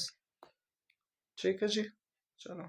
तो इसके अंदर क्या हो जाएगा, बॉडी सरफेस से बाय सिंपल डिफ्यूजन ये कर लेते हैं, है ना। तो इसमें क्या होती है कि इसके जितने भी सेल्स होते हैं ना, मान लो इसमें जरूर नहीं सब सिंगल सेलर ही होते हैं, ठीक है। किसी किसी के अंदर 2 4 5 सेल्स हो गए, 10 सेल्स हो गए, 20 सेल्स हो गए, है ना। किसी किसी के अंदर थोड़ा थोड़ा टिश्यू जैसे भी चीज़ें बनने लग गई। तो उसमें क्या होता है कि वो सारे सेल्स जो है अपना रेस्पिरेशन खुद कर लेते हैं। क्या होता है, खुद से अपने हर एक सेल्स जो है अपना ख्याल खुद रख लेता है।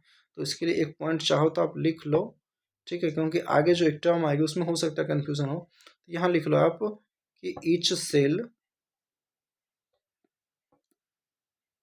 cells do its own gaseous exchange। ठीक है भाई, है ना। तो ये काम इसके हर एक सेल्स खुद कर लेंगे, कैसे, बॉडी सरफेस है। ठीक, चलो। तो अब इस लाइन में हम छठा नंबर लिखना है, स्टार्ट करते हैं।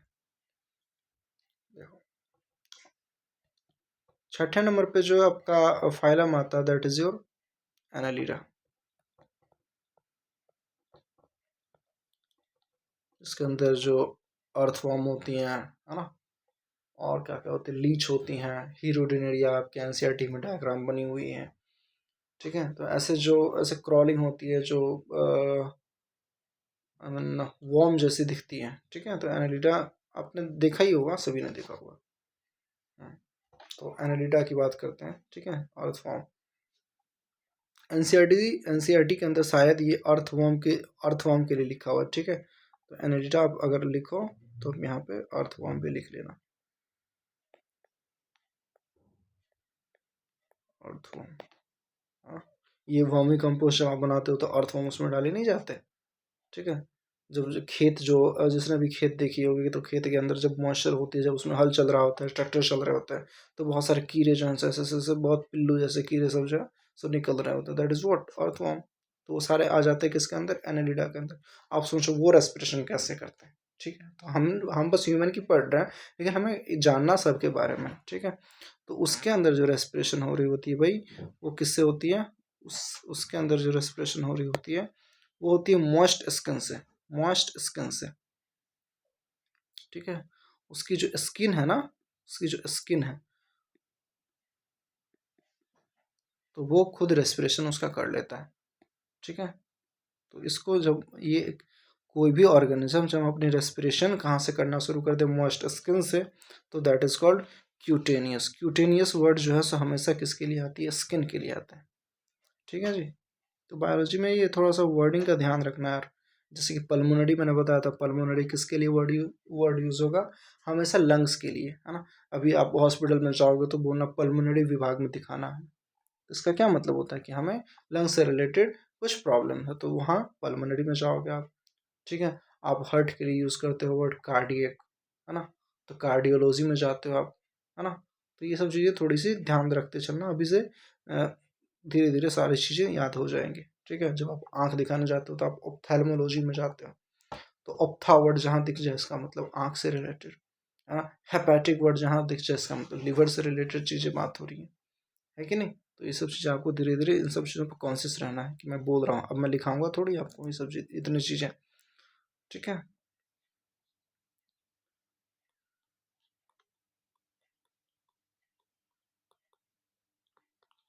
सो मॉइस्ट स्किन, इसको हमने क्या कहा, क्यूटेनियस रेस्पिरेशन। ठीक है, और इसके अंदर एक खास बात, अभी अभी अगर किसी को अगर ये कन्फ्यूज़न आ रही हो तो बढ़िया बात है, मैं कहता हूँ ये सवाल आ रहे हो अंदर से कि आपने कहा सर बॉडी सरफेस, है ना, बॉडी सरफेस, और यहाँ आपने लिख दिया मॉइस्ट स्किन, है ना। ये सिंपल डिफ्यूजन से बॉडी सरफेस, मतलब कहने का मतलब जो बॉडी की सरफेस थी, है ना, जो बाहर की सरफेस थी, जो चमड़ी होती थी, है ना, तो वो उसी से अपना सारा काम कर रहा था bye simple diffusion, gaseous exchange का, रेस्पिरेशन का। ठीक है, और यहाँ आप कह रहे हो कि मॉइस्ट स्किन से यहाँ क्यूटेनियस रेस्पिरेशन हो गया। ठीक बात, तो यहाँ क्या हो गया, मॉइस्ट स्किन से। तो दोनों में फर्क तो कुछ खास लग नहीं रहा। अब बॉडी सरफेस है तो ये भी तो स्किन ही होगी, किसी भी इंसान की बॉडी सरफेस क्या होती है, बॉडी की जो आउटर सरफेस होती है that is what, that is your skin. तो टेक्निकली तो ये भी स्किन हो गई है ना, और ये भी स्किन हो गई। तो अब मैं एक लाइन लिखता हूँ, आपको क्लियर हो जाएगा, फिर मैं आपको एक्सप्लेन भी करता हूँ। तो इसका आप नीचे लिख लो, ऐसे हिंदी में अपने लैंग्वेज में लिख लेना, क्या कि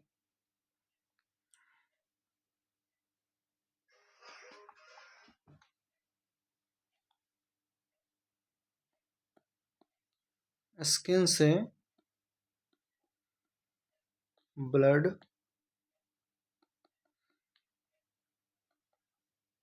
कैपिलरीज में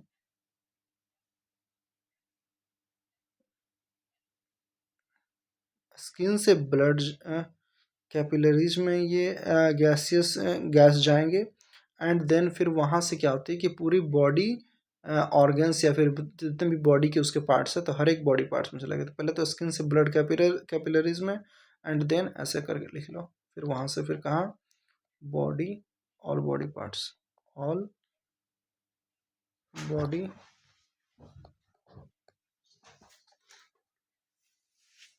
ऑल बॉडी पार्ट्स में वहाँ से चली जाती है, ठीक है। और यहाँ अंतर इसलिए आ गया कि यहाँ देखो एक ब्लड कैपिलरीज होती हैं, वो कहीं ना कहीं ब्लड कैपिलरीज की एक पूरी नेटवर्क बनी रहती हैं, ठीक है। और यहाँ क्या है कि ऐसा कुछ नहीं है, यहाँ ऐसा कुछ खास नहीं है। हर एक सेल जो है तो अपनी गैसेस एक्सचेंज खुद के सेल से कर लेती है, ठीक है। वो डायरेक्ट जो है सो इन्वायरमेंट के कांटेक्ट में रहती है, क्योंकि आउटर सरफेस की बात हो रही है और सिंपल डिफ्यूजन से वो कर लेते। तो यहाँ एक सेल्स ही होती हैं, बहुत कम सेल्स होती हैं। ये जो SK-L-1 तक आपने पढ़ा ना, मुश्किल से किसी के अंदर टिश्यू आ गया होगा या फिर कोई एक ऑर्गन बन गया होगा। अभी पूरी ऑर्गन बनना, पूरा ऑर्गन सिस्टम ऐसा कुछ हुआ ही नहीं। बट इन पांचों के कंपेयर में एनालिडा क्या है, थोड़ा सा एडवांस है। इसके अंदर जो है सो कॉम्प्लेक्सिटी धीरे धीरे अब बढ़ने लग गई है। तो इसकी मॉइस्ट स्किन जो होती है ना, वही क्या कर लेती है, सारे रेस्पिरेशन कर लेती है, ठीक है। तो जिसको भी कंफ्यूजन हो, ऐसा कुछ देखो, मैं जितनी बातें बता रहा हूँ चीज़ें ऐसी हैं जो बस आपको, जब चूंकि आप पढ़ ही रहे हो, मतलब ऐसा होता ना कि कूद ही गए हो तो फिर नहा के निकलो, है ना। तो जब आप पढ़ ही रहे हो तो जहाँ जहाँ जो चीज़ ज़रूरत है तो वो समझते ही चलो, ठीक है। तो हर चीज़ जरूरी नहीं हो कि एग्जाम में पूछा जाए तभी आप पढ़ो, ठीक है। उस पॉइंट ऐसे नज़रिए से या फिर ऐसे इंटरेस्ट से पढ़ोगे ना, तो बहुत चीज़ें फिर आपके अंदर वो मज़ा नहीं आएगा आपको पढ़ के, ठीक है। ऐसा लगेगा हमेशा बोझ जैसा लगता रहेगा। तो बायोलॉजी जब भी पढ़ो तो वो होना चाहिए, एक फीलिंग होनी चाहिए कि हाँ मुझे समझनी है, मुझे इसमें थोड़ा सा और जानना है, इंटरेस्ट जगाना है। तो यही सब तरीके हैं जिसमें इंटरेस्ट जगह, आपके अंदर सवाल आने चाहिए, क्यूरोसिटी होनी चाहिए। ये नहीं कि मास्टर जो बक दिया, ठीक है, उस चीज़ को आपने याद कर ली, ऐसे नहीं होता, ठीक है। फिर आपको वो बहुत ज़्यादा दिन तक रिटेन नहीं रहेगी। तो आप लिखो, किसी से बात करो, किसी को समझाओ, आगे पीछे कुछ चीज़ सर्च करो, है ना। तो क्यूरोसिटी जगाओगे तभी बायोलॉजी में मजा आएगा। नहीं तो सभी लोग कहते होंगे कि बायोलॉजी बोरिंग है। अब बताओ, पोरीफेरा, सिलेंटेटिनो, ऐसे ऐसे नाम जिसने जीवन में आज तक कभी सुने नहीं होंगे, ऐसे ऐसे नाम के बारे में आपको इतना कुछ पढ़ना है, ठीक है। तो ये सब कैसे संभव होगा कि आप अपने आसपास के अराउंड में देखोगे, चीज़ें देखोगे। अभी मैंने बताया कि खेत के अंदर ऐसे पिल्लू जैसे होते हैं, कुछ कुछ ऑर्गेनिज्म, अर्थवर्म, केचुआ जैसे होती हैं, है कि नहीं। तो आप सोचो उसके अंदर रेस्पिरेशन कैसा होगा, है ना। उसके अंदर कौन से लंग्स है, उसके अंदर गैसीय एक्सचेंज कैसा होगा। तो ये थोड़ी सी जब ललक जागेगी, तभी आपको ये सब चीज़ों में सोचने में मजा आएगा। जब आप सोचने स्टार्ट कर दोगे तो फिर थोड़ा सा इंटरेस्टिंग हो ही जाता है एक्चुअली, ठीक है। तो यही बात है कि यहाँ मॉइस्ट स्किन आपको ध्यान क्या रखनी है, बाद की बात है। जो मतलब ओवरऑल जो आपको ध्यान रखनी है बस इतना ही, कि इसमें आपको ये ध्यान रखनी है कि बॉडी सरफेस हो गया, किससे भाई, सिंपल डिफ्यूजन से, ठीक है। और यहाँ मॉइस्ट स्किन, और इसको हमने क्या दिया, क्यूटेनियस रेस्पिरेशन, ठीक है जी, ठीक है, ठीक है। आइए अब हम 7th नंबर की बात करते हैं। तो 7th नंबर पे क्या आ जाता है आपका, जिसको भी ये सीक्वेंस याद हो, एनालिडा के पास बात क्या आता है, arthropoda, arthropoda.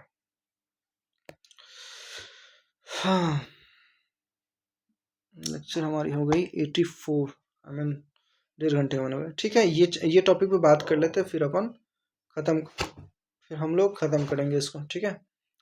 Respiratory organs in animals पढ़ रहे हैं ना, respiratory organs in different animals पढ़ रहे हैं। तो इस वाले पोर्शन को ख़त्म करते हैं, फिर हम नेक्स्ट क्लास में बातें करेंगे, ठीक है। तो आज हमने ज़्यादा बातें करी हैं, ज़्यादा लिखने का काम हुआ नहीं है, ठीक है। तो पहली इंट्रोडक्टरी क्लास ऑलमोस्ट ऐसी ही होती है कहीं भी, तो इसमें हमें घबराना नहीं है। और भाई बहुत ही इत्मीनान से बने रहना है, ठीक है।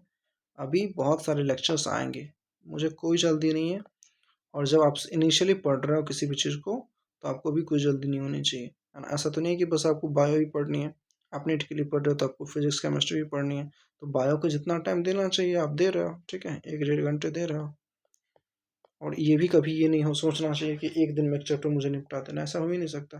तो एक दिन में आपका चैप्टर निपट तो जाएगा, बट वो इतना ही 2-4 दिन के अंदर फिर वो निकल भी जाएगा, है ना। तो दोनों ही बात होती है, जितना जल्दी आप किसी को जितना कहते हैं ना कि जो सक्सेस होती है अगर ओवरनाइट मिल जाती है, तो उतनी ही ओवरनाइट वो फिर ख़त्म भी हो जाती है। तो आपको टाइम देना है ना। कोई चैप्टर आप पढ़ रहे हो तो बहुत ही इत्मीनान से जितना समय लगना चाहिए वो जितना लगना चाहिए उतना लगाओ, है ना। तो कभी भी इन सब चीज़ों में जल्दी मत करो।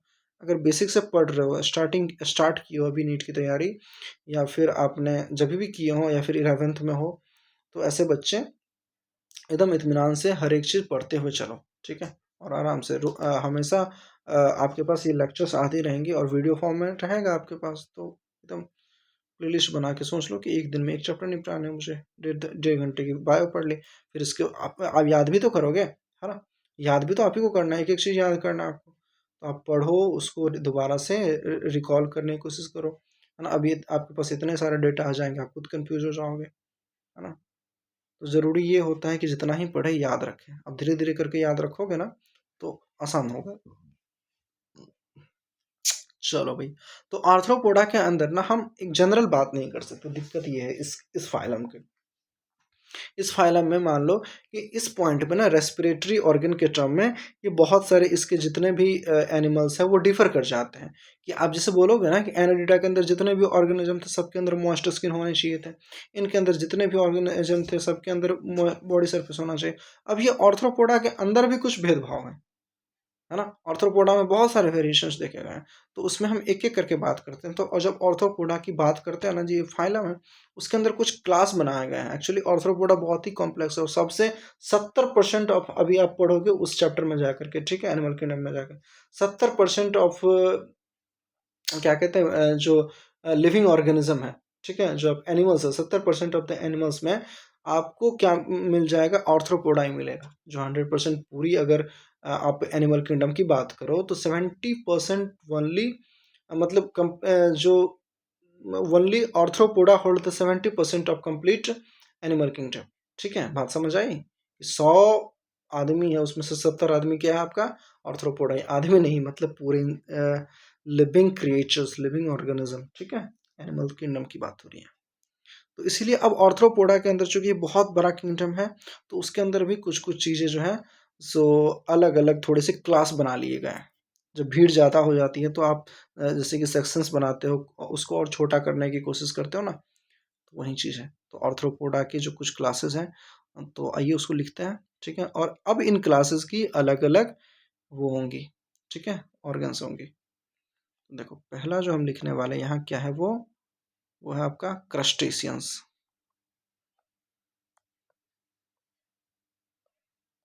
क्रस्टेशियंस,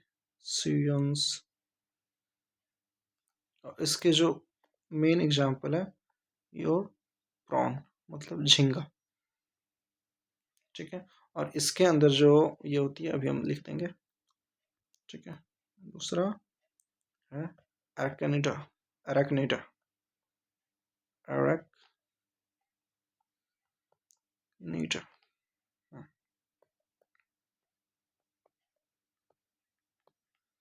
जो एनिमल किंगडम नहीं पढ़े होगे ना अभी तक, ठीक है, उसके लिए मैं बताऊंगा एक चीज़, है ना, कि जब आप वो चैप्टर डायरेक्ट पढ़ते हो ना तो आपको इतनी सारी चीज़ें एक बार में नहीं याद हो जाती, ठीक है।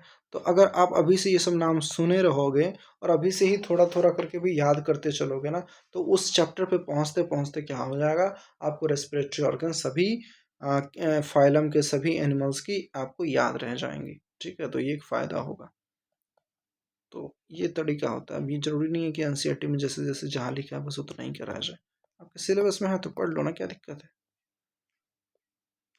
ठीक है। एनसीईआरटी तो बहुत बदमाश किताब है, मैंने बताया है ना, कि कहाँ क्या लिखता है नहीं लिखता कुछ पता नहीं चलता, ठीक है। ऑर्थ्रोपोडा की मान लो कुछ बातें यहाँ लिख देगी, फिर कुछ एनिमल किंगडम में जाके लिखेगी, कुछ जब आप वहाँ देखोगे क्या नाम है अपनी इकोलॉजी पढ़ोगे, कुछ कुछ चीज़ें वहाँ लिख रखी हैं।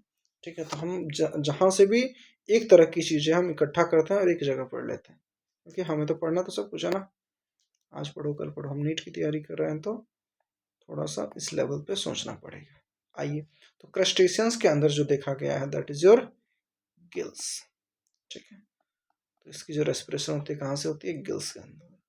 अब यही गिल्स जो है सो आपने फिश में भी देखनी है। ठीक है, और इसके अंदर होता है एक बुक लंग्स। ये एरेक्निडा जो है इसके अंदर क्या होती है? Book lungs. ठीक है, और इसके अंदर एक खास एग्जांपल दिया हुआ है that is your scorpion. Scorpion, ठीक है, स्कॉर्पियन के अंदर बुक लंग्स। और ये सब चीज़ें जो है सो आई थिंक हाँ एनिमल किंगडम में ही है। ये चारों वाले, ये चारों बातें जो है एनिमल किंगडम में ही है। इस चैप्टर में शायद एनालिटा की बात की होगी, है ना, कुछ लोअर ऑर्गेनिज्म की बात की होंगे। तो देख लेंगे, एनसीईआरटी तो हम लोग पढ़ते ही हैं, तो एनसीईआरटी में देख लेंगे कहाँ कहाँ क्या लिखे, फिर आपको दिखाऊंगा। देखो इतना चीज़ पढ़ा दिया गया है और इतना चीज़ एनसीईआरटी दे रखी है इस चैप्टर में पूरी अगर बात करोगे तो हर चीज़ है ना। पूरे आप नीट की बात करोगे तो हर चीज़ है। चलो इस और ये इंसेक्टा के अंदर क्या होता है? ट्रेकियल ट्यूब होता है।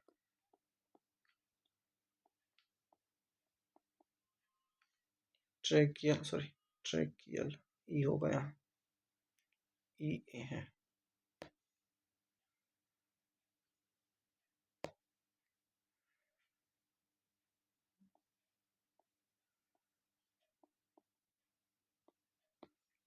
ट्रेकियल ट्यूब, और इसके अंदर बुक गिल्स। याद करना भैया, कंफ्यूज मत होना किसी से। में क्रस्टेशियंस के अंदर गिल्स, एर्कनेटा के अंदर बुक लंग्स। अब कहाँ कहाँ क्या क्या होता है, बुक लंग्स क्या होती है, बुक गिल्स क्या होती है, ट्रेकियल ट्यूब क्या होती है, वो सब अभी आपको जानने की जरूरत नहीं है। ठीक है, बस आप नाम याद रख लो, वही काफ़ी है। गिल्स ऐसे होती है, ऐसे करके होते हैं गिल्स। ठीक है, और लंग, बुक लंग्स जो होती है लंग्स के स्ट्रक्चर में थोड़ी सी बुक शेप्ड होती है। ट्रेकियल ट्यूब अलग होती है। वो हाँ, अभी आप ना नीट के सिलेबस में है एक टॉपिक दैट इज कॉकरोच। जब आप कॉकरोच पढ़ोगे तो वहाँ ट्रेकियल ट्यूब भी पढ़ लोगे, पूरी वहाँ पूरी पढ़ाई जाती है वहाँ। ठीक है, तो इसीलिए हर जगह पढ़ने से बेटर है जो ज़रूरी चीज़ जहाँ है निपटा लिया जाए। Clear, clear, clear. तो यहाँ हम आगे बढ़ें क्या? 7 से, इसने भी नहीं लिखा है, लिख लें। चलो, अब हम बात करने वाले हैं मोलस्का की।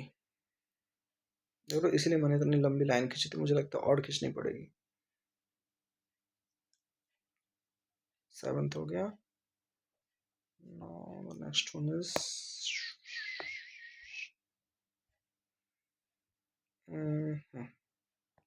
8.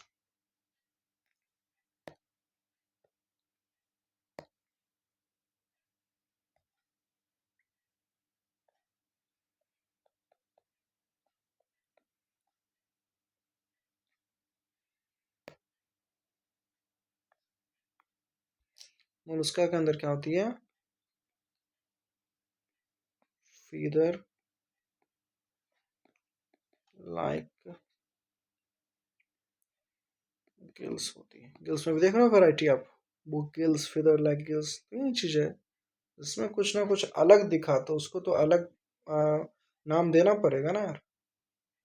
जिसने पहली बार पता किया होगा मोलस्का के अंदर फीदर लाइक गिल्स, ठीक है, तो वो देखा होगा भैया गिल्स जैसा ही है बट इसमें कुछ अलग है, तो नाम रखते हैं फीदर लाइक गिल्स, है ना। किंग क्रैब के अंदर मान लो गिल्स देखा होगा बट उसकी शेप थोड़ी सी बुक जैसे होगी, तो बुक गिल्स रख दिया। तो ऐसे ही होते हैं, इसमें कुछ बड़ी बात है नहीं। ठीक है, बट कहीं ना कहीं ये जरूर है कि सेम सेम नहीं था, कुछ डिफरेंट था, इसीलिए उसका नाम पड़ा। ठीक है,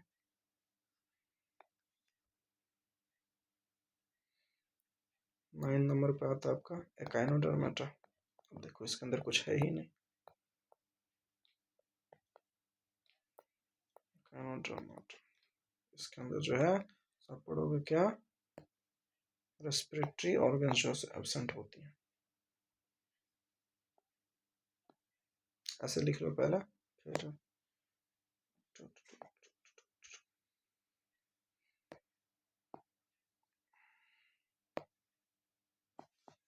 फिर ऐसे लिख लो, ठीक है, क्रॉस का साइन दे दो, फिर ऐसे ब्रैकेट में लिखना,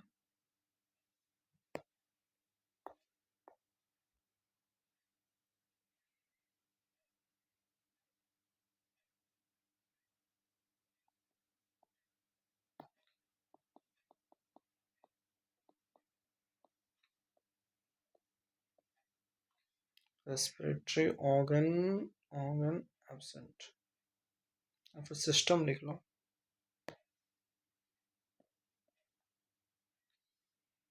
ये आपको मिल जाएगा उसमें।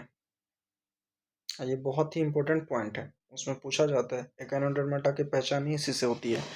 आगे मैं लिखने वाला हूँ। रेस्पिरेटरी सिस्टम तो इसमें एब्सेंट है, लेकिन इसमें कुछ एक ऐसा चीज़ होता है जिससे इस एकाइनोडर्मा की पहचान हो जाती है। दैट इज व्हाट एकाइनोडर्मेटा के अंदर होती है। क्या एकाइनोडर्मेटा के अंदर होती है भैया? वाटर वैस्कुलर सिस्टम, ठीक है। तो इसको आप एकदम स्टार पॉइंट लगा लो, ठीक है, ये बहुत ज़रूरी होती है। बहुत सारे सवाल इससे आते हैं। वाटर वैस्कुलर सिस्टम कहाँ? एकाइनोडर्मेटा के अंदर, बट रेस्पिरेटरी सिस्टम उसमें एब्सेंट होती है। और वाटर वैस्कुलर सिस्टम है तो उसमें जो है सर्कुलेशन भी आ जाता है और रेस्पिरेशन भी आ जाता है, ठीक है। तो पर्टिकुलर कुछ अलग से जो है रेस्पिरेशन जैसे सिस्टम इसमें नहीं बनाई गई।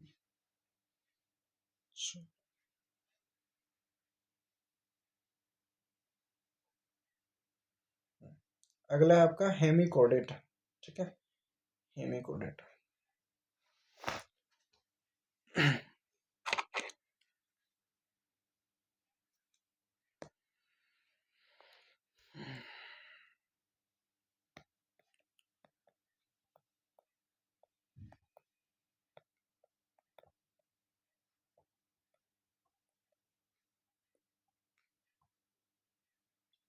इसके अंदर क्या होती है?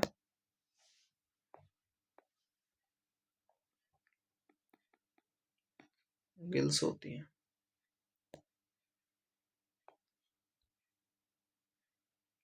फिर देखो,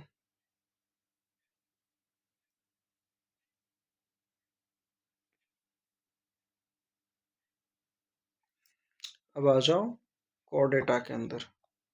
अभी तक क्या देख रहे थे हम लोग? है ये भी फाइलम ही, ठीक है। कोडेटा फाइलम के अंदर अब कुछ कुछ क्लासेस आ जाते हैं। जैसे ये था ना, क्या कहते हैं, ऑर्थ्रोपोडा कहाँ गए?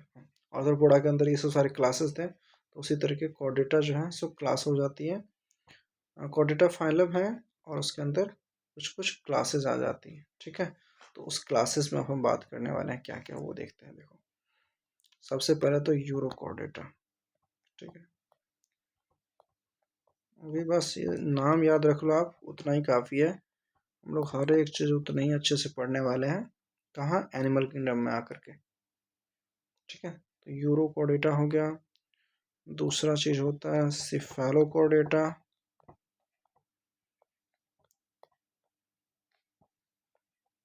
देखा आज आपने पहले पोर्शन में बहुत कुछ सुनने वाला था, समझने वाला था, बट इस वाले पोर्शन में थोड़ा ज़्यादा लिखने वाला है। साइक्लोस्टोमेटा,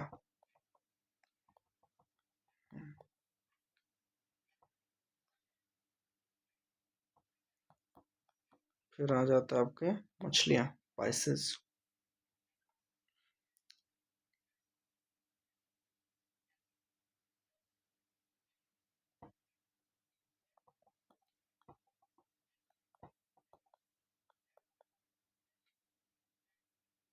फिर आपकी एम्फीबियंस,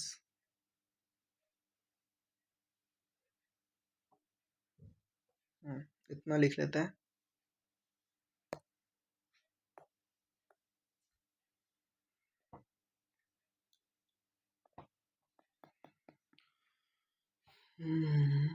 गिल्स, इसमें भी गिल्स, इसमें भी gills,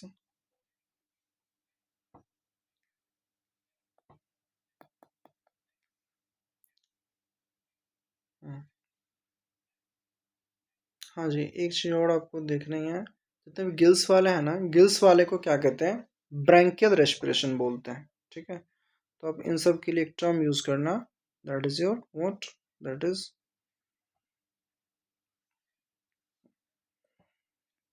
branchial what respiration.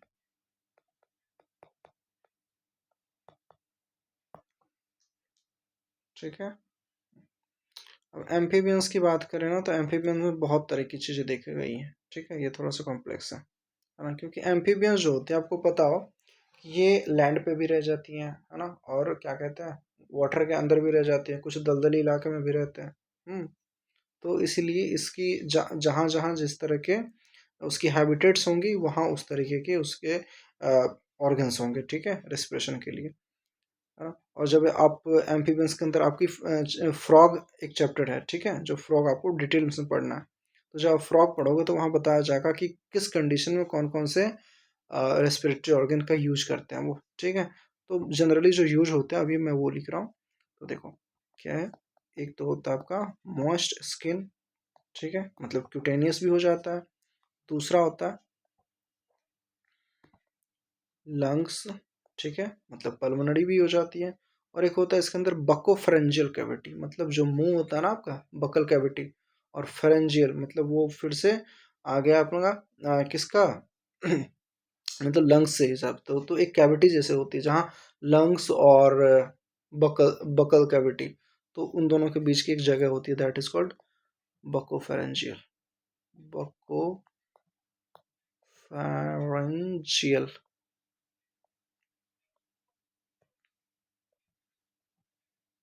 Cavity. ठीक है, तो ये तीन ऐसे चीजें हैं जो एम्फीबियंस के अंदर देखने को मिलेगी आपको।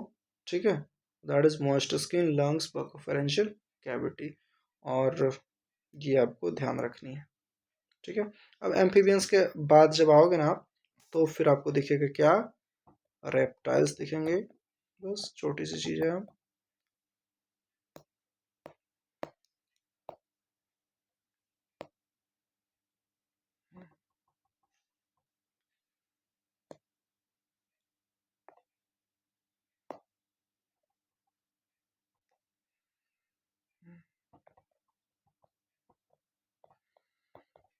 रेप्टाइल्स, फिर क्या हो जाता है, aves, and then finally mammals. ठीक है जी। और इन तीनों के अंदर क्या होता है भैया, इन तीनों के अंदर तो आपको पता ही है क्या होता है, दैट इज योर लंग्स। ठीक है, और इसको हम क्या बोल देते हैं, पल्मोनरी रेस्पिरेशन। ठीक बात, यहाँ तक सबको समझ आ गई, क्लियर। तो आज हम यही रखने वाले हैं। देखो 103 मतलब 90, 93, 140, और हाँ 1 घंटे 43 मिनट हो गए भैया, क्लियर। तो ये आपको याद रखनी है। ठीक है भैया, तो ये आप याद रखना, ये आप एकदम याद रखेंगे। पूरी लिस्ट हमने दे दी, इससे आगे कुछ और नहीं आना। ठीक है भाई, चल, जिसको भी स्क्रीनशॉट लेने हो आप ले सकते हो। ठीक है,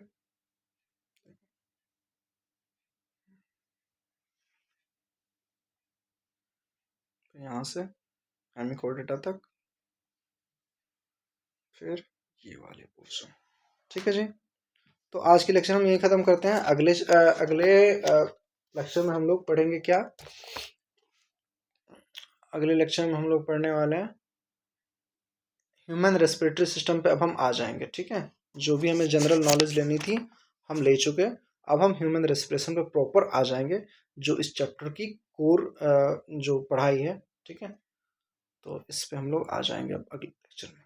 फिर हम पाथवे जो हम देख रहे थे ना इस डायग्राम में, इस डायग्राम, अब हम इस डायग्राम के एक एक पाथवे को एक एक कर करके समझने वाले हैं। ठीक है भाई, तो आज के लेक्चर में ही ख़त्म करते हैं। थैंक यू सो मच बच्चों, आप ऐसे ही पढ़ते रहें, एक एक चीज़ याद करके आना यार अगले लेक्चर में। ठीक है। और आपको अच्छा लगे दोस्तों को शेयर करें, चैनल को ग्रो कराने में हमारी मदद करें, ठीक है। और एकदम ऐसे ही बहुत ही ध्यान से, बहुत ही मन लगा के, बहुत ही कॉन्शियस होकर के, ठीक है, सोचो, समझने की कोशिश करो, आगे पीछे चीज़ें खोजो, है ना, राय बाय, तो बहुत ही आपको इंटरेस्ट आ जाएगा फिर बायोलॉजी में, ठीक है। और मेरा पढ़ाने का तरीका भी थोड़ा स्लो है, एकदम मैं रिपीटेडली एक चीज़ को बार बार बोलता हूँ जिससे कि आपके दिमाग में बैठ जाए, ठीक है। तो जो बच्चे नए हैं ना उनके लिए तो बहुत ही बेस्ट होने वाला है, ठीक है। इससे बेस्ट तो मैं क्लेम कर सकता हूँ, मुझे नहीं लगता कि यूट्यूब के ऊपर है, ठीक है। एकदम फाउंडेशन बैच के लिए तो बेस्ट है। चलो ठीक है भाई, थैंक यू सो मच।